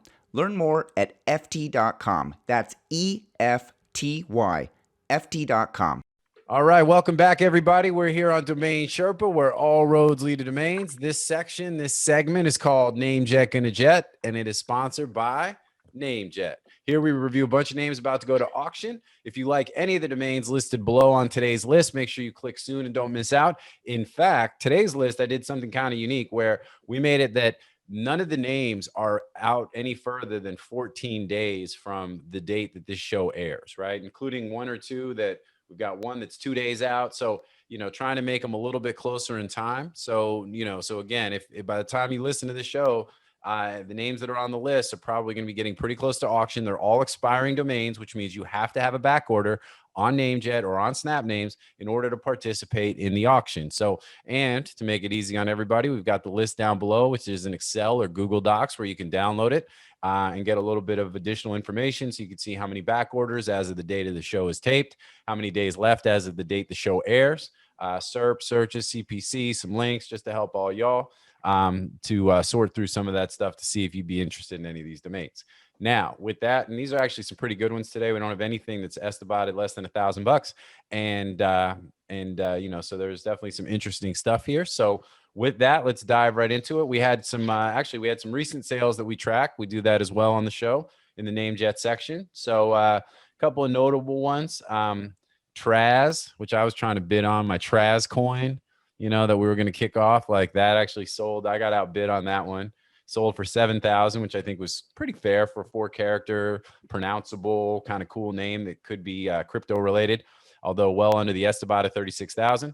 And I just use the Estabada as reference. Everybody knows, it's not consistent, but at the same time, it at least gives us a reference point of something to kind of look and see. Sometimes it's close, oftentimes it's not. Ultimately, domain is going to be worth what somebody's willing to pay for it, all based on digital scarcity. But another couple of names, movingpro.com, I thought was a good. I mean, that one had an S about a 700, but sold for almost $5,000. And I think that was. I liked that name a lot when we reviewed that one. I liked that a lot. I've done real well with moving names. Yep. And, and I think those are the kind of sweaty startup names that, You know, I think that have like, because that, what I really like about a name like that is that it's generic, but it's also brandable. So it's like, you know, one of those things where, you know, when you look at some of these, they're almost so generic that you can't, it's hard to create a business around it. But like something like Mm-hmm. Moving Pro is kind of like right there in that sweet spot of descriptive, but also brandable. And you know exactly what it is when you go to it. And it's easy to remember. It's quick, it's slick. I like it. Let's see, capos.com. Capos was sold for a little over 5,000. I thought that was a little light. I kind of like that name, although I think, you know, when you think about what it would be used for, I think it's a little bit Capos. I don't know, you know, I mean, and so Working Isn't that like a capital. mob boss? I think that would be like a lending company that would use that. Capos. Yeah, like a hard money lender. Capo.com. Yeah, no. Don't Capos. pay back your loan. Don't worry. We're gonna cap your ass. You owe us a little money. Yeah. You don't pay us back. Hey, that's no problem. You like me? Hey, You no like problem. Hey. Another one. You like it when your knees bend backwards? Exactly. One that I thought undersold was shaggydog.com, which sold for $2,400. Shaggydog.com. And nowadays I feel like everything oversells, right? It's you know, and Shaggy Dog sold for you know, less than 2,500. So another one A that's lot sold cheaper for than less. dog groomer. Dude, dog groomer. I mean, Andrew Wash just paid over $100,000 for it. He could have got Shaggy Dog. Should he have gotten Shaggy Dog for 2,600 as Hey, opposed man. to dog groomer? We got thegroomery.com coming out on our newsletter tomorrow. The groomery. Price to sell, wholesale. So y'all The think groomery. y'all think he overpaid? Oh, through the nose. Yeah, mean- didn't Elliot sell it to him? Is that who he bought it from? Yeah, I mean that's all you need to know. Exactly. All you have to do is said Elliot sold the name, and you're like, Oh yeah, you're done. You'll never get out from under it. Yeah, Josh called him out on Twitter. It was like, and first of all, like Drew Wash. I is a called him great- out. I was nice about it. I was nice. Great guy. Drew's a- No. Oh yeah, Drew's no, a and great he's guy, smart. yeah. He's a smart dude. He does, you know, successful guy, all good. You know, so just so when he listens and watches the show, because I'm going to tweet at him and tell him to check it out and tell him we talked about him specifically. So it's not personal, obviously, but we think maybe he overpaid a bit for the name. I think but he's one of those guys. I do it all the time. But I he's do one it of all those the guys time. that will develop it and he will absolutely make a real run at it. And I think it is a great name for what he's going to use it for, right? I mean, it's clear what it's going to be used for. But, you know, anytime you pay over 100K for a domain, like, you know, but again, it's a develop. But like Josh had commented on Twitter, he said, you know, you paid high retail for that price, you know, that domain at that price. So, But I said last So- week, all good domains, you pay too much when you bought it, and you look back and it's a steal. yeah. How And all this good could be domains that. work. And it's going to ultimately be the development. I mean, and he's a developer. He develops domains. So, you know, I think it'll be interesting to see how that plays out. But he could have got Shaggy Dog. I would have liked it if you know, and I think Drew started talking about this. Drew Wash is like, he should have bounced that off some other people beforehand, because I know he likes the plural, but doggroomer.com is a better name. It's on the market. Doggrooming.com is a better name. It's on the market. And, you know, just do a little bit of search, do the stats. The groomery and you'll see, is on the market. You know, and that's the thing. And it's like, when you've got two, which, I mean, arguably better, right? The stats are better on both of them. You've got some leverage there. You know, there's no way that Elliot would have not sold it for less. He would have sold it for less. I'm sure of it. So I don't know. Yeah, no, I think those are all fair points. I mean, and that's you know, and I think you're right. I mean, you know, I think that's also why it's important for everybody to have, you know, some sort of like, you know, people that they bounce stuff off of when they're, you know, doing their thing and trying to decide whether or not they want to pull the trigger on a domain, you know. But Yeah. But every time I do that, Drew types back, "Who's this?" No, and hey, man, look, and like I said, I mean, and at the end of the day, you know, Drew Wash is a terrific domain developer, a smart dude. He knows what he's doing. Yeah, It'd be he's a interesting to great see how guy. it plays out. So He's got 100K to spend to make those kind of mistakes. That tells you something right there, right? yeah, 100%. Mhm. So with that, let's dive into the list of domains available on NameJet. So let's see the order. I think we start with Drew. So what do you think, man? What jumps out to you as a name that you think is interesting? If you were a early investor or, you know, more of a hobbyist versus, you know, like an expert, what do you think's interesting? You know, what don't you like? Me first. Yep.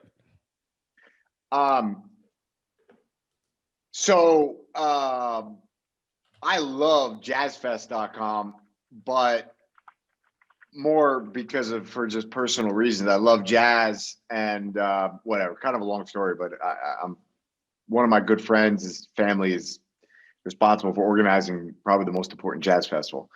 The one in New Orleans, or no, it's in Switzerland. You love sax, Drew? I love pretty much everything as long as it's not country music. It's like I love all music. I just can't for the life of me get into any country music. Like I hear that stuff and it's abrasive to me. But everything else I love. I really do. that's a There's bold bad statement. music in every category, but just by the way, Shane, what's that say in your hat? Bogo? Bobo? Oh, that's the company. It's Mount Rainier. It's Yeah, but what's it say? Oh, Bocaware. Bogo. Yeah. Yeah, But they're you know, it's outdoor funny since I outfitter. moved to the South now, living in Florida, and we're kind of like Southern Georgia at times here where we are in Northeast Florida. You know, I've gotten accustomed to some country music, and I appreciate it a little bit more than I used to. Growing up in the You Northeast, don't like country or Western? I was Public service announcement. This will be the last episode where JT will be your host. We'll be Why, man? Look, we're I'm coming just back. saying. We'll be coming back to you at the end of the summer with a new host. So you're gonna say you don't like Johnny Cash? Johnny Cash is not country music. He has some country music, but Johnny Cash is Johnny Cash. You know, it's What like about somebody like Chris Stapleton? You don't like Chris Oh, I Stapleton? don't even know who Chris Stapleton is. Oh my goodness. He's terrific, man. He's a He's talented dude. fantastic. And I anyway, don't know. so Look, I'm open. I'm just saying it's not all bad. I am It's, you know, super open-minded.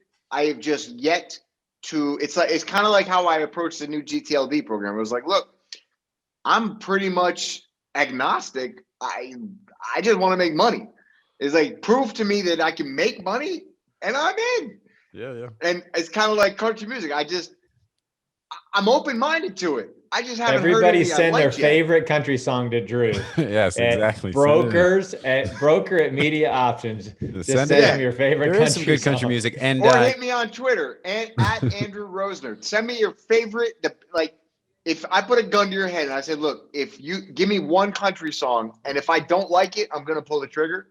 I need you to send me that song. Just send me that one song. Tennessee I'm gonna whiskey. find one. I'll mess with it. Yeah. I I'm gonna promise find one. you, I'll play it. Well, because here's That the ain't thing. my truck in guess her is- drive. Anything that you send that I like, I'm gonna tell you it's probably not country music. Like it's got some, they've incorporated some hip hop, Remix. or they've It's gonna be a incorporated remix. something Yeah. else. It's, exactly, like they've turned it up. You know what I mean? Like Well, yeah, no, maybe it's some. I just can't get down with slept with my cousin and in the back of the pickup truck on the way to the county fair. I just can't get down with that shit. Oh, you mean sister, sister? And the corn ain't growing, and the corn ain't growing no more. But look, man. I mean, I will say this: Drew's got fantastic taste in music. I mean, and he's put me on. Like, I'm a music guy to a certain degree, and Drew's put me on some stuff. In fact, we were talking about Taj Mahal on the Rabbit Hole show at the beginning of the last show, talking about because I didn't even know Taj Mahal was, and now I'm like into all this swamp blues kind of shit that I ended up down that rabbit hole, and it's like, did you stumble onto Kevmo yet? Yeah. Well, because you put them on my list too, you know what I mean? So it was like, and so Drew's got great taste in music, so I can't Muddy Waters. And when I grew up, growing up in the Northeast, you know Muddy Waters? Yeah. But wait, hold on. Okay. Growing up in the Northeast, before I lose my thought, growing up in the Northeast, I was the same way. I was like, look, man, I'm hip hop, I'm rock music, I can fuck with some heavy metal. I can't fuck with country music. And I'm still not like watching the CMA awards and stuff, like, wearing my Miranda Lambert t-shirt, but I'm definitely like, I don't even know what that means. Is CMA.com available? Yeah, exactly. Yeah. So anyway, I might own it. But I would, but like I said, big shout out because I do, you do have really good taste in music, so I appreciate that. But I think people got to put you on to some. But I some literally actual am good not country even. music. I'm actually not even shitting on country music because I really, for me personally, I personally feel like music is the highest form of art for me personally, and that's a very subjective matter for everybody. And so I really am super open-minded to music. I would love it if I could just get down with all music because music in general makes me happy. I love music in all elements of my life. I have music playing basically 24/7 in my life, but I just can't. Start with Chris I don't know. Stapleton. Chris Chris Stapleton will Stapleton, be All your right. that's what I'm saying. transition. Tennessee All right. whiskey, like Chris Stapleton's legit. I'm That's putting your him on. I'm transition putting him on the music. playlist.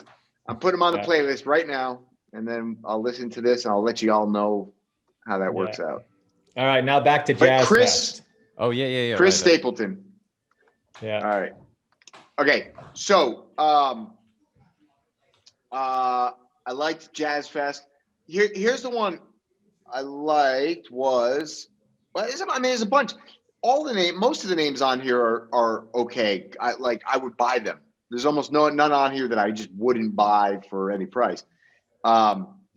The one that's maybe a sleeper, I like Tourette.com, although I'd have to check the spelling. But the reason I'm thinking about crypto because at least in the Bitcoin world, they all talk about, building the Citadel, which is like, the Gulch, the kingdom of Bitcoin and having the Citadel and, And keeping it's keeping turret. the enemy out. And It's turret, right? It's Like a turret, gun and thing? and it's Yeah, spelled like correctly. the gun, like Yeah. yeah, this tower, exactly. Put that up tower on the top is of a your small Citadel. tower. Bop, bop, bop, bop. Yeah, it's a small tower Coming on for my top of a Bitcoin. large Bop, tower. bop, bop, bop. Yeah, Bop, small bop, bop, tower bop, on top of a large tower. Usually like a bop, bop, bop, bop. small tower on top of a large tower.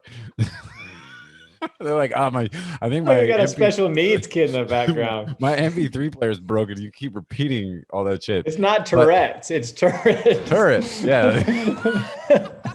You keep acting like he's got Tourette's. And but yeah, like a gun turret, you know what I'm saying? Like that's like Yeah. part of the part of a castle and all that kind of stuff. Yeah, I like that name a lot. I Mhm. think turret is, especially depending on what you can get it for. It's A little tricky on the spelling, but I like it. yeah, but I think it's useful and I think it's clever. Basically, I would tell you that anything that even has a tertiary relationship to crypto in any way is a good investment on the domain front. Well, and this is what I said in the beginning when we were talking about all the NFT and crypto stuff, and I was saying like anybody in the domain space that isn't paying some attention to crypto and is doing themselves a disservice. Like it's negligent. You're like you're missing trends and you're missing the boat. So all right, cool. Yeah, I mean, I just talked about it with Andrew Alleman on his podcast, like, the last, let's say 6-8 months. I mean, it's probably 60-70% of our business has been selling domains to companies that are in some way related to crypto, right? Yeah. Some way. Yeah. Even if it's not a pure crypto play. So, all right. So any others, or are we moving on? You got? Yeah. I mean, like I said, I like a lot of the names on here, and it's interesting. A lot of these names have traffic, which is strange. Earthwise, I like that name a lot. I mean, I like all these names. Yeah, Earthwise has a ton of interest. I And acupuncturist is kind of the obvious one. That's a great name, but you got to ask yourself, like, okay, how much is an acupuncturist going to pay you for the name? And the directory model, I think that's done.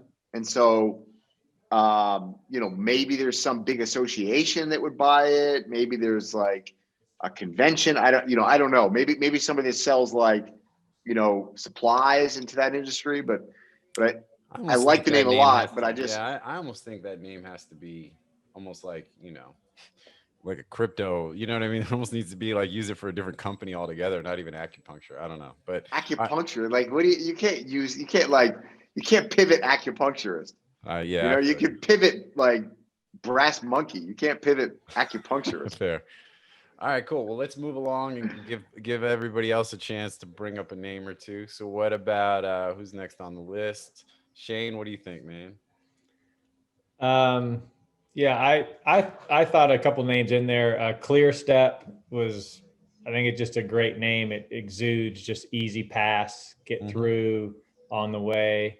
Earthwise is my favorite just because it, makes you seem like you're being eco conscious in the name. So wise to the earth. Well, and that one has the most back orders out of all of the Yeah, names, which I thought was just interesting though. But I mean, the fact that you guys both called it out, I think is cool. At Yeah, it's 14 my half- favorite on the name. Jazz Fest, I love, but the big Jazz Fest, New Orleans, Chicago, European, how much are they going to pay?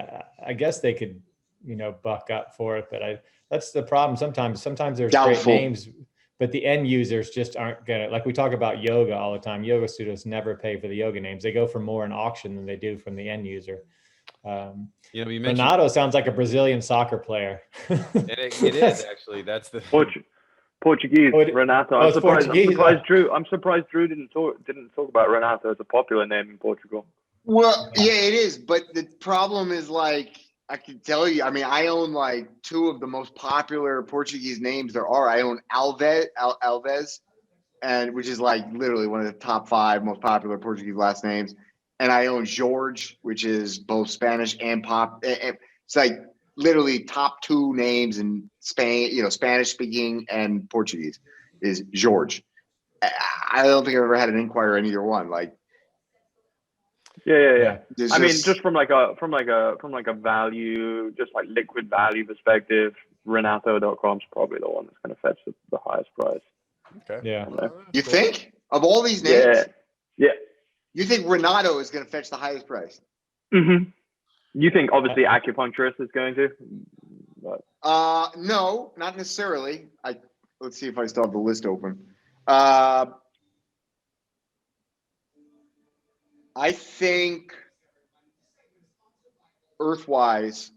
Yeah. Earthwise is my second favorite name. I it's think probably it my beats favorite. Renato. Just because it's worldly. Are the Chinese going to bid on? Well, I don't know. Earthwise is it English? Yeah, I don't know. I don't know. Renato's got good traffic though. Renato's got good traffic. That's the only. I think Earthwise and Renato are for me the clear winners on that list. But so, what do you think Renato's going to go for? I think it goes into 5 figures. Really? Yeah. Give me a number. Put it on there. I think it's going to go for 12. All right. What do you think, Drew? All right. I'll bet you $500 that it doesn't. Well, it's tricky though.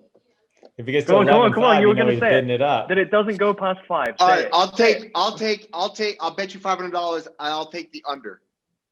Ooh, I don't know about that. I've literally tried to hit the nail on the head there. That's an easy bet for you. Well, I reeled you in, hook, line, and sinker. Give me a number. Well, give me Drew, a number. Let's say it won't get into 5 figures. Give him at least $2,000. All right. Okay. I'm 9999 and under. That was a good bet because he had to think about it. If he said yes right away, it was bad. If he said no right away, it was bad. We're right there. Let me just check one thing. If it gets to 9.5, he's just gonna buy it himself. Save the $500. Well, yeah, exactly. You get to a point where you got to just, it's a game theory. you know what I mean? Yeah. All right. So what's the deal? What's the play here? What do we got? It could for me. 75. If it goes over 7,500. Get out of here. You Next. gotta do 10K, man. 10K. It's okay. There's nothing wrong with having Look at him. He's backing down. You're almost 50% under your projection now. 10K, man. $500. Hey, but listen. I don't know if Ricky Dave Lahadi is going to come in and get crazy, and I don't know who's doing what. Like, it just depends on the day. But I think that goes for 5 figures. All right, so so $500. What about $200? Let's go 8,000 then, Drew. Nah. Or just make it $100. Yeah, $100 at 10,000. What do you think? Keep it pretty simple. Right. That's nothing for either one of you. Cool. All right, cool. so we officially have a bet here where if Renato.com sells for more than $10,000 or more, then Andrew owes Josh $100. If it sells for under that, $100, Josh pays to Drew. Yep. Okay. And how about we make it a $100 donation to the ICA? All right, even better. Yes, Even better. let's tag the ICA. Make sure you get everybody listening to this 8-hour Yep. long show. And let's get our views up. We're gonna get the Bored Ape crew watching. We're gonna get the ICA. We're gonna get Andrew Wash and all of his people, man. We're gonna There's gonna be 7 people. We're gonna tag. We're gonna tag everybody. You're gonna kill it. All right. So Josh, what else do you like on the list? Anything you don't like? Is there anything you think is just that you think is gonna sell? Anything And I by don't don't like, like? I mean, are there names that you think are gonna sell more than people should pay for them? Yes, nearly all of them. I was just about to say, which ones won't? Well, I guess not to be reflective of the current market, right? A lot of things are selling for a lot, but I guess like if you're, anything you would avoid that, hey, you would end up stuck with a name that you think that somebody might think they're getting a deal that they're really going to get stuck with something they're not going to be able to get rid of. Shorttime.com. Short time. Not sure. I love that name. It's like the opposite. It was like, love you long time. This is I love you short time. Love you short time. Well, it could be things that are short, and the double T is a little bit, short time. I'm gonna go the opposite, and I'm gonna say if someone pays too much for Tourette.com, which is I feel likely, then they're gonna be holding that bag. They're gonna be holding that bag for a long time. It the wrong. You're not even pronouncing it right.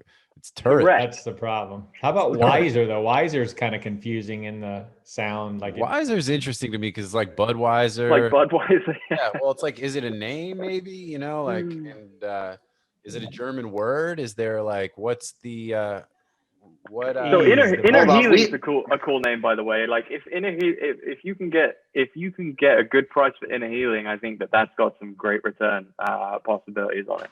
That's a great name. For Wiser, you've got like there's security. I see there's a city in Idaho. I think it's a name. It's a last Idaho name. City's really boosted. There's like there are locks called Wiser locks. Are those Wiser door hardware? I'm assuming that's a brand name. And not a type. But Wiser Security. Yeah. There's a decent amount of end users for Wiser actually. Yeah, as a family name. Yeah, Gotcha. I think there's opportunity in that one, depending on what you'd ultimately pay for it. ClearStep, I think, is interesting. I can't look at ClearStep and not think about Clear.com, which consistently represents one of the most misaligned corporate brand strategies in the world, where you've got a company that's about to IPO that doesn't have Clear.com. And the reason that I know they don't have Clear.com is because we have Clear.com. And these people, I know, man. Whoa! They didn't deserve it. They didn't deserve that. That ain't no way to bring someone to the table. No, hello, JT, back of the class. You got to go back to domain sales 101. Hey, look, these people. I was actually going to say these. I don't know what else. You can't use that word anymore. These people. Man, throwing around expletives like it ain't no thing. But I'm the one who fields the calls. Guys, there's a very big business using Clear.com right now, and there's a very clear strategy. If you go to Clear.com, there's no way those guys are selling. Are you kidding me? I know, but I mean, you gotta be clear with your brand. No, I know, but at the same time, it is a fantastic domain, and it can be used for a lot of different things. But you have this company that's trying to do an IPO with a brand that they have. Clear uses ClearMe.com, but none of their customers know that. So who gets the phone calls like every day saying, hey, I signed up for this like introductory deal at the airport, but you keep charging my card and I want to cancel it. They call me because the phones come to the calls come to my phone. That's why I'm a little bit. That's why tell them JT said it's okay to pass through. That's why I'm turned up right now. Right. So they're like, hey, I want to cancel. I'm like, I can't help you. You got to go to their site. They're like, well, we did go to their site. I'm like, no, you came to our site. You know what I'm saying? So it's like, and I can't even tell you about the email leakage that they have. And, so they're going to go an IPO with literally a terrible domain name. And, and that's going to be a real problem for them. I mean, how it's going to be a real problem for them. Clear me. So hold on a second. Clear me is not a terrible domain name. It's just not their brand. That's the issue. It's not like if they were called Clear Me, great, but they're not called Clear Me. That's the problem. Yeah. Exactly. They call themselves Clear, but that's not their brand. That's our brand. They need to get up off that.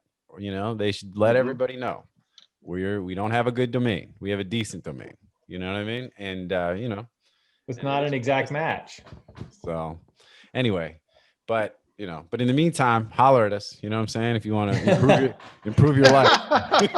Yeah, I just shit in your chair, but hey, have a seat. Exactly.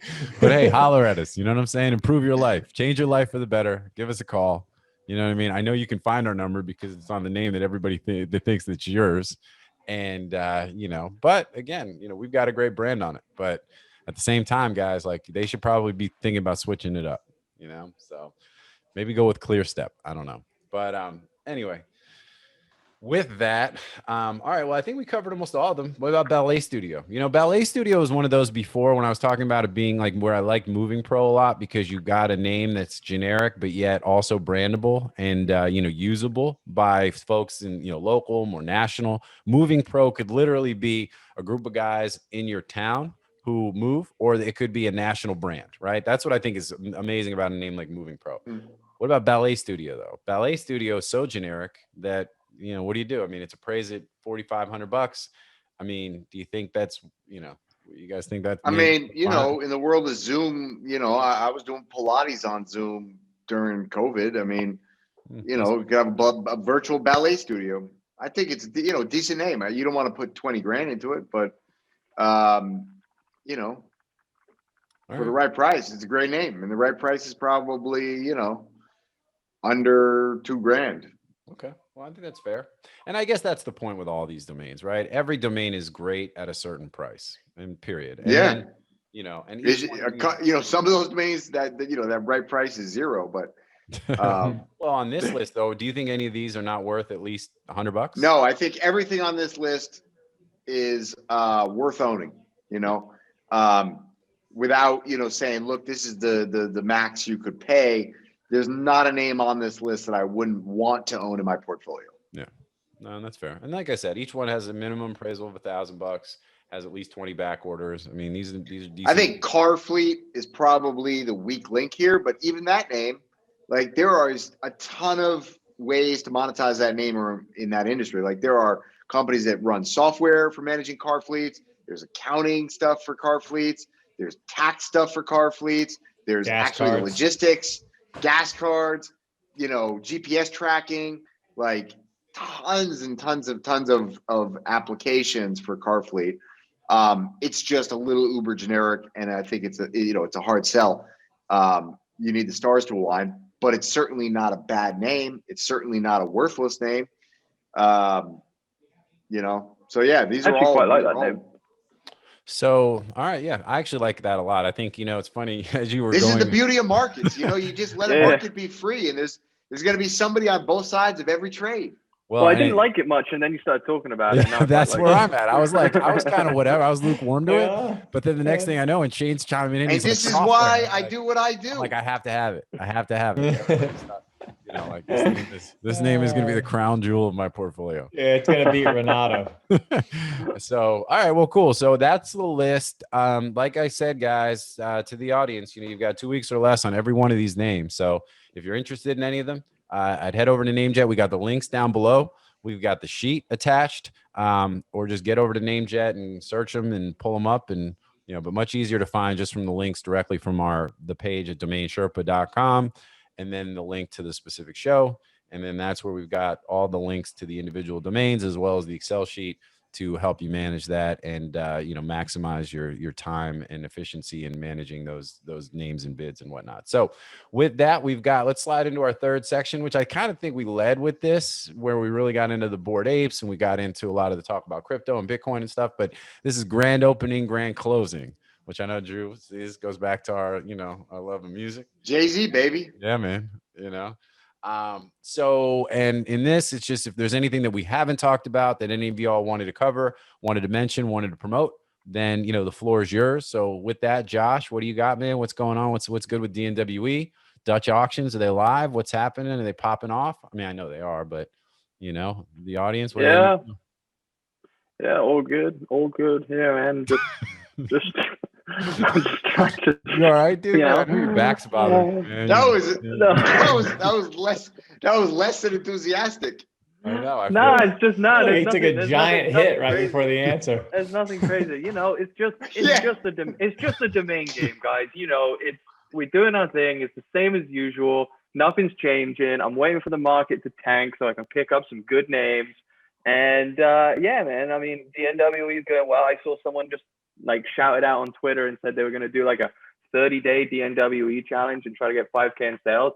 That's that shit I like. I like to see that. Yeah, dope. But actually, to be honest, that's one of the things that I see so much. I'm just like, I can't get people there. I would love to get people there, but it's actually not that difficult if you put your mind to it. It's like people want to make gains quickly. I heard someone talking about this the other day. It's like people don't want to build a portfolio and then wait to make money in 3 years. They can't afford it.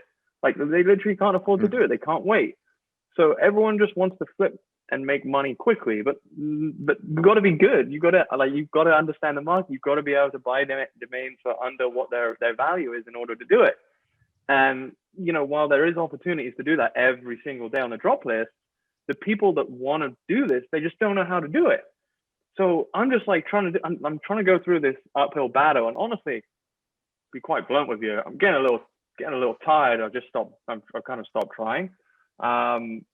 But there is a lot of opportunities. I just want to see some people do that. Yeah. Well, but I think, like you said, yeah. But I think it's like what you said, and I get it. I think we all go through sort of phases where we get frustrated with different aspects of different things that we're into. But I think it's kind of like you can lead a horse to water, but you can't make them drink, right? And you've got Saiger and DN Academy and all that stuff, like helping to try to educate people. People are up on Clubhouse talking domains all the time, like.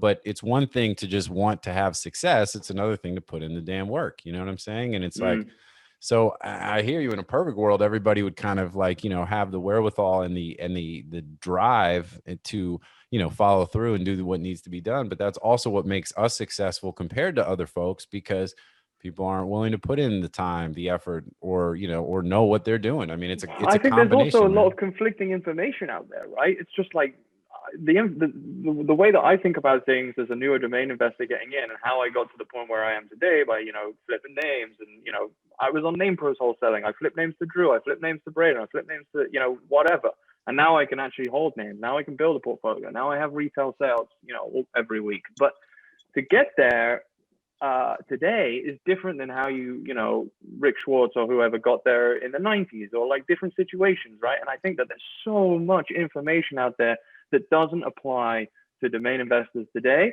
And I'm just tired of being that guy of saying like, no, this is not right, guys. This is how you do it.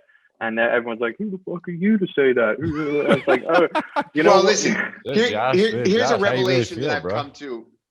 Well, no. Look, I feel you. I see the jadedness in your eyes.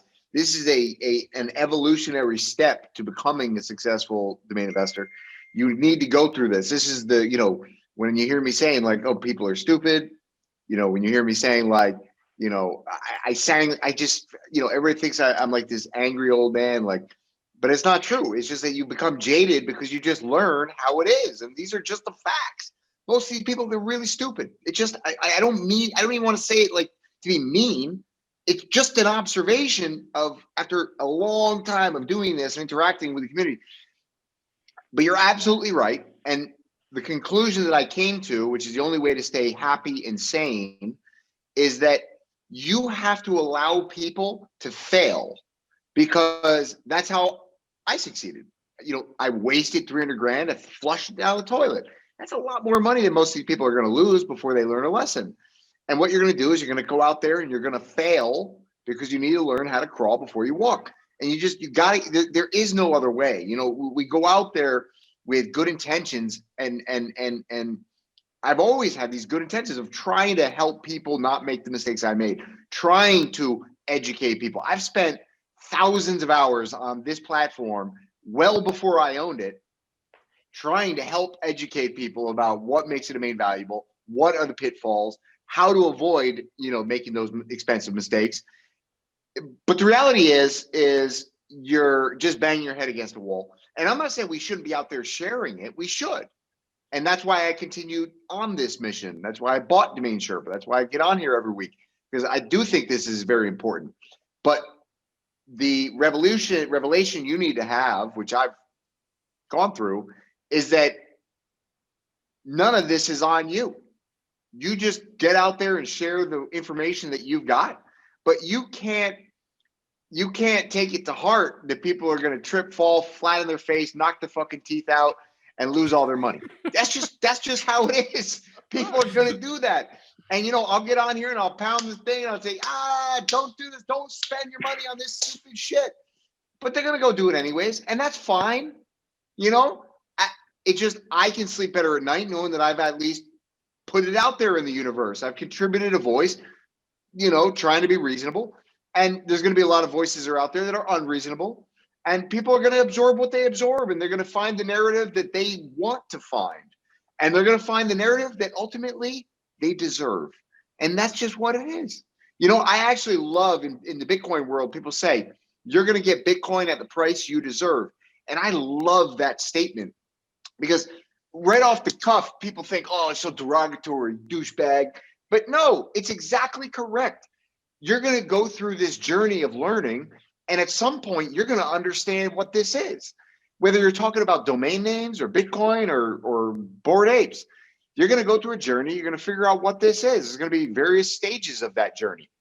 And you're going to go through, the hype, and you're going to go through the downs, and you're going to go through da-da-da. And at some point, you're either going to understand what you got and make good decisions, or you're not, and you're going to make bad decisions. But you, as let's say an influencer, as a thought leader, as somebody who's active in the market and is trying to express their views, it ain't on you. You just got to worry about you and keep improving you and putting out your ideas into the world and let the world absorb it or let it bounce off. But don't have any regard. Don't let it affect you whether or not people learn, because they're not going to, except on their own terms, right? They're going to go out there and make their mistake.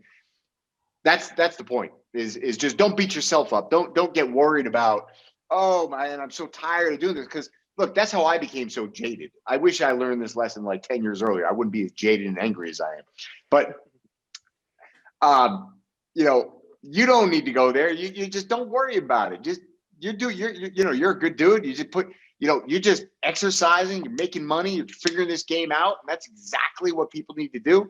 They should look at you like a role model, and they're either going to copy the things that you do right, or they're going to feel like they are, but they're going to do it wrong. But you can't influence it. You can't. There's nothing that you can do.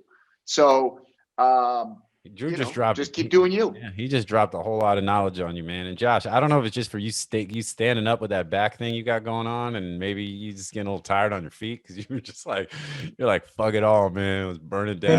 No, man. That was some good information. Drew had to honestly, straight up center you right there, man. He schooled you. Sometimes you're just like, why do I care? Like, just keep doing my thing. Why do I care? Well, I think that's what it is. I think you got to you can't, again, it's this idea of like, I think it depends on what's the motivation, right? It's like, because I think you see it on Clubhouse and stuff like that, where, there's this big rush to try to monetize the audience, you know what I mean? For certain folks. And I think that for us, like, I don't want to say we don't care about that aspect of it, because we're trying to monetize what we do with Sherpa and things like that. But it's more about just kind of talking about the things we want to talk about, sort of preaching the things we want to talk about. Because like Drew said, we've been there, we've made mistakes, we've had success, like, and to the extent people want to like attach to that and it helps people, great. You know what I mean? And I think there's a certain amount of satisfaction that comes from helping people. And it's also important for us to continue to sort of preach the gospel of domain names and digital assets, because it's what we do. And we want to expand the pie and all that kind of stuff. So to try to do that organically in a way that just by, sort of being a voice and all that kind of stuff. But when you're talking about people trying to make money, man, and it's like, making money is, sometimes it seems very easy. Sometimes it can be very hard. And domain names are an area where if you don't know what you're doing, it is very hard. And, And to that point, in general, in life, no matter what market, if it feels like you're making money really easily, it's probably going to turn around on you real quick. Like, that's what generational wealth takes a generation. Oh, that's right. There is all rights reserved. There is no such thing as easy money. And if you make easy money, take the chips off the table and run the fuck away, because I promise you, there's a shark coming right behind you. I always tell people I look for markets and businesses that the initial barrier to entry is time, but I'm hoping to build it to the barrier to entry is money. So I want to be in when Yes. time is the problem and build it up to where money is a problem. That's what domain was for me. Like I didn't make any Mhm. money for years, but I just waited and held. And that's really hard for Yeah. people to do. Yeah. And so that's how you can 100%. make the most money. 100%. Yep. So, That, you know, it's funny. People say like, oh, wow, well, you got, you know, whether you're talking about people that got into Bitcoin in 2011 or people that bought domain names in 95, you know, it doesn't matter. It's like, oh, you know, that you guys made easy money. And it's like, yo, you know how hard it is to hold an asset for 25 years that doesn't produce cash flow? Yeah. Like, you know, like there's very few people that are built for that. It's a mind game. I mean, I think I would tell you, and I think, you know, the value of the remuneration that we receive would tell you that it's a lot harder to buy an asset that has no liquid value and no cash flow, hold it for 20 years than it is to go out and dig ditches every day. Much harder job. Yeah. It just is. It just is. You know, people are going to define hard in different ways, but let me tell you, it is a mental stress every single day. The VAT, 80% of my assets are illiquid, right? Digital assets, domain name, Bitcoin, you know, you name it.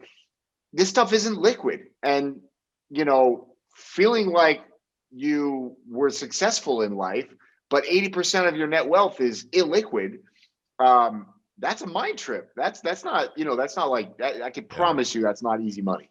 well, and I say it all the time, like for me to be really successful with crypto, I almost need to put like some coins on a wallet, forget about that shit for a long time, come across it like 10 years later, like, oh, let me plug this in and see what the value of that jam coin was that I bought back in the day. And all of a sudden it's like, boom, it's worth $20 million, right? Well, You know?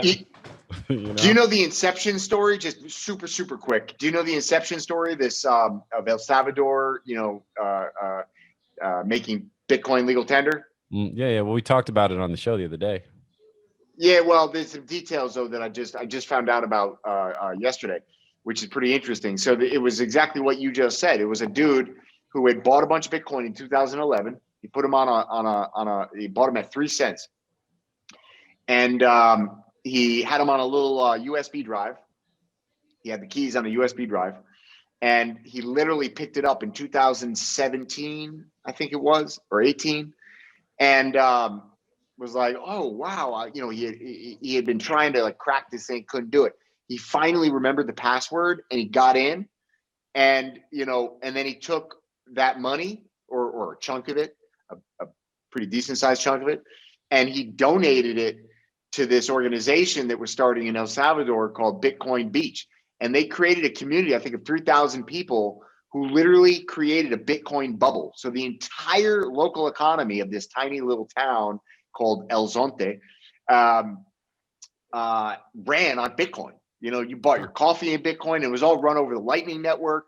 Everybody just had this node on their phone, and that was it. And everybody was doing everything was paid in Bitcoin. So it's kind of like what you said. Yeah. Well, because I mean, Yeah, having, that's cool. you know, being able to hodl and all that kind of stuff, like, I mean, if it's a matter of trying to make money and gain wealth, at some point you need the money to do things like buy food and pay your bills and all that kind of stuff too. So it's like, you know, to get into some sort of a rhythm where you can, you know, actually earn a living by doing some of this stuff also involves being able to sell, you know, to buy, to sell. Well, you know, this comes back to the conversation we were having with Shane before. And what I'm saying is, you know, in today, you need to have a pretty good amount of let's say digital assets, whether it's domains or Bitcoin or Ethereum, you know, whatever, in order to execute this strategy. But in the future, it won't be as complicated.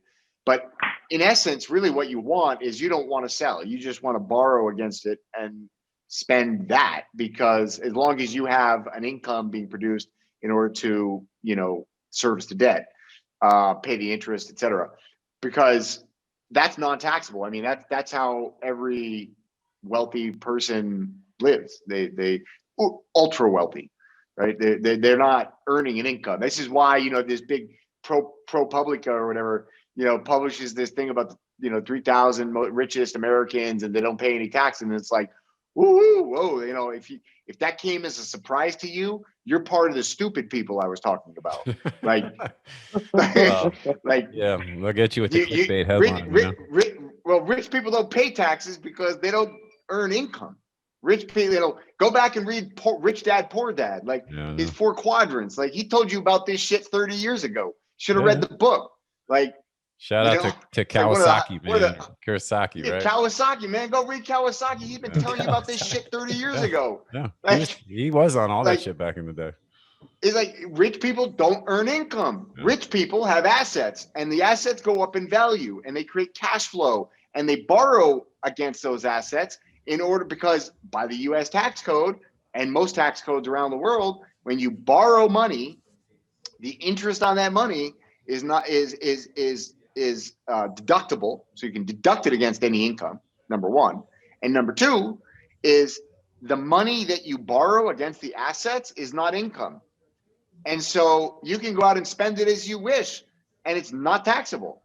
And as long as you got income that will pay the interest on the debt, the interest offsets the income, and so it's a zero tax situation. And that's the recipe. I mean, it really is fairly simple. It's just difficult to structure yourself that way unless you have sufficient assets. But you know, the scandal is not that the scandal is not that rich people don't pay taxes. That's not news. The scandal is that the U.S. tax code is so goddamn complicated on purpose that it's impossible for anybody who doesn't have a tremendous amount of money to take advantage of it. Yeah. Well, no, and absolutely. And, you know, the rich keep getting richer, man, you know, but hey, real quick. So I'm trying to buy a domain name today. I'm in this auction on park.io for jt.vc. JT. Is that ending today? It's ending in like 20 minutes. Yeah, that's going to go high. What do you think it's going to sell for? What do you think? You know what? I don't know about the VCs, but I've been buying some like 2letter.ios and stuff like relatively cheap. So what do you think, Josh? What's it going to go for? I just bought one for $1,000 the other day. I don't remember what that was. Do you remember, JT? Really? Was that on park.io? Yeah, I think so. Or it might have been on NameJet. Yeah. That'll go for $1,500. I'll pay that for it. You know, jt.vc. You know what I'm saying? The problem is if you keep bidding, that's the only thing I don't like about Park. How long do they push? Hour. Is that what it is? 1 hour. That's like, bullshit. There's some that last days. It's funny. I just created an account. This is the first time I created an account on park.io, and it was because. Are you high bidder? Yeah. JT? Yeah. You are? Well, that's good. A nice JT 10,000. Nobody knows who that is.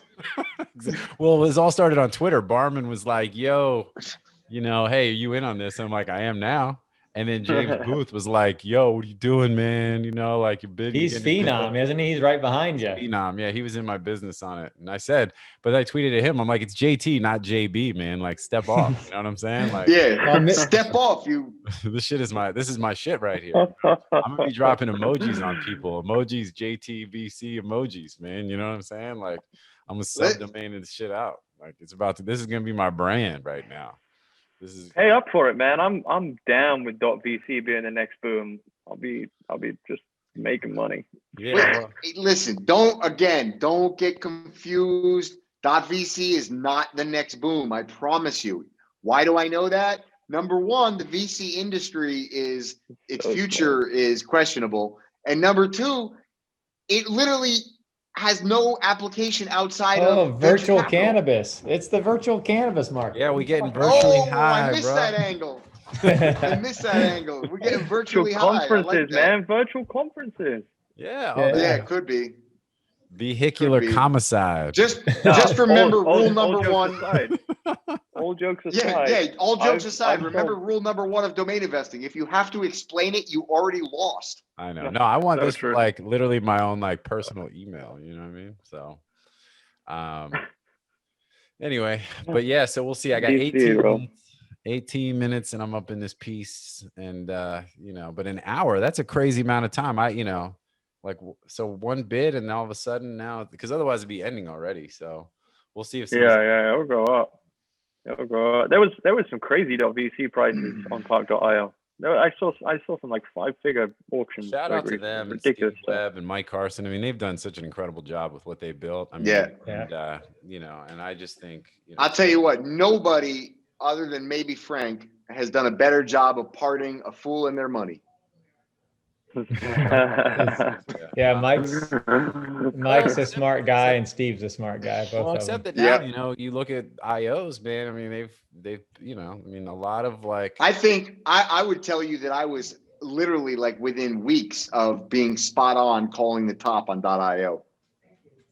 Oh, you think there's a top? I think we already passed it. I don't.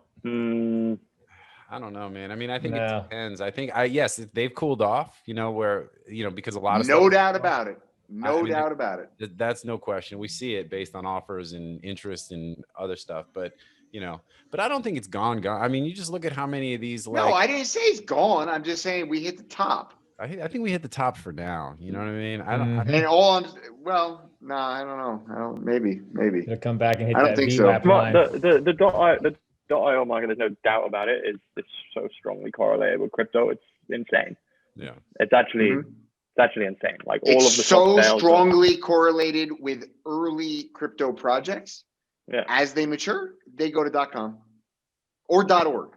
But for the most part, okay, they go though. to .com. That's fair. That's a That's good point. okay. Exactly. But you have to understand what drives these cycles. And so .io is not strongly correlated in the last cycle with crypto. And it is strongly correlated in this cycle. Yeah. But this cycle is getting long in the tooth. And in the next cycle, all bets are off. You know, in the next cycle, my best guess is most of these projects are going to be launching on, you know, blockchain domains in some way or another. That's interesting. Stop. Somebody gave you your .e, You know, chain.eth. not or a something? No, handshake. but even I'm not even Ultra.e. promoting. I'm not even saying like go, Ultra.e. but it'll be, you know, it'll be something else. There is Yeah, I a get it. ceiling because you're number two. I don't know why it's so hard for people to understand this. If you're number two, there's a permanent ceiling on over your head. Like you are literally by definition the next best alternative. And that means you are subject to the next best alternative to you.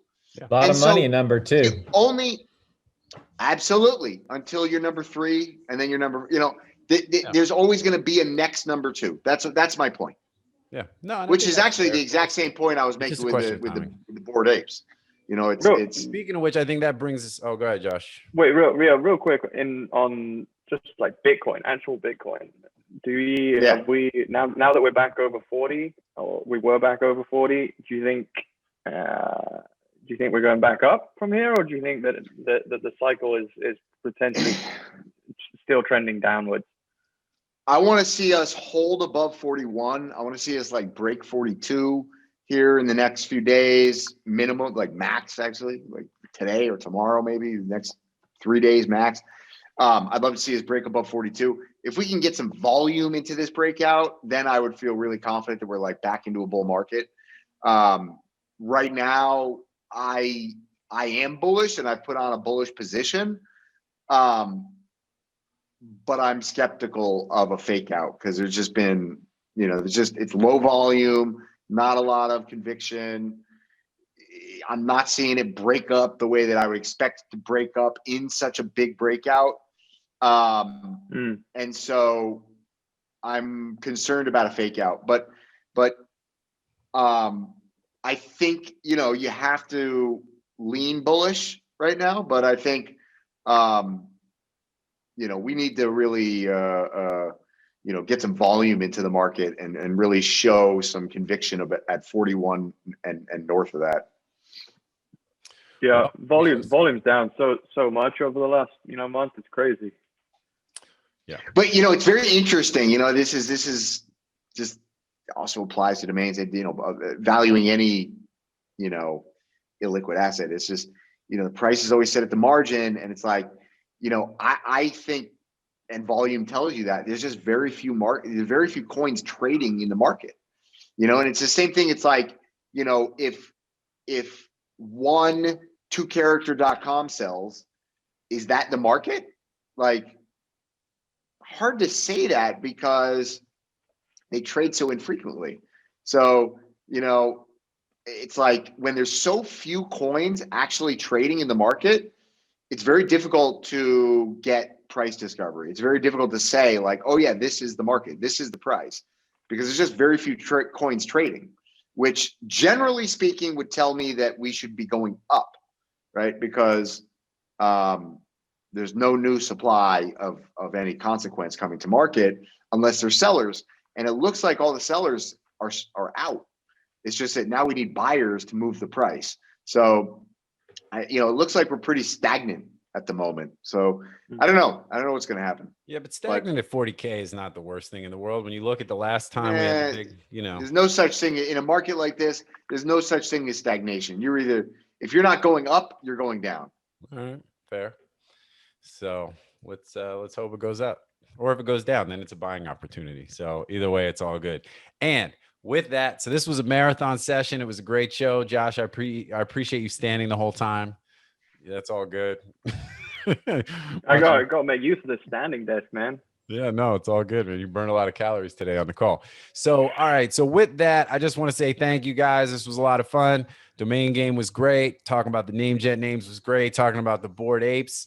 You know what I mean? Big shout out to the Bored Ape Yacht Club community, BAYC, Lincoln Abraham, Safari Ferrari, Never Say Sorry, Zootan Clan, Mo Money the DJ. Get ready.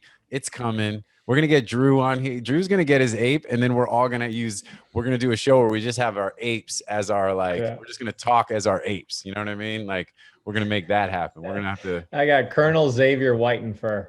Whitenfur, man. He's got like 500 followers on Twitter, man. You know, I know. Doing his thing, dude. He's the oldest ape of the Bored Ape Yacht Club. He's the oldest guy. I mean, I made that up, but he is. What's the record for an ape? What's the highest price that an ape is sold yesterday? Yesterday. 55 ETH. 55 ETH. How much? 65. 55 ETH. 55 ETH. So 142,000. Damn. So. Damn. And we're getting you in. We're getting you in. You're coming. You're joining. Yes, club, man. it, man. This is He's on apes tonight. It took a 2-hour-long session of Sherpa, but we finally beat him down enough where he's like, why should I care? What are the traits that matter? You know he's showing up with a gold ape tomorrow. Yeah, the gold. He will. You know, that's the thing. Because he'll do just the best. Wait, you got gold apes? Yeah, the gold ape. You got gold they apes? start at like 22 ETH. Yeah, the gold apes. What are they? Solid gold? Like all gold? Yeah, shiny gold. They shine. Yeah, they like. Yeah, they're lit. You probably can't afford it.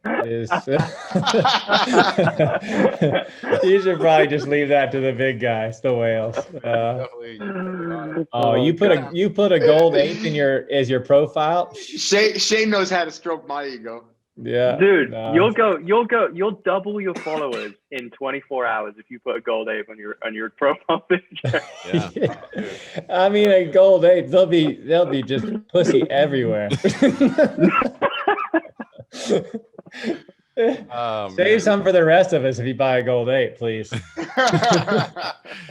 They are dope though. They're dope. And so that's what's up, man. It's all good. I'll tell you what, you want to create some real value in the ape market, you got to throw like a ape party, like the ape shit. They already party. have one. They are. They're putting it together. They're putting like they're doing an ape Come on.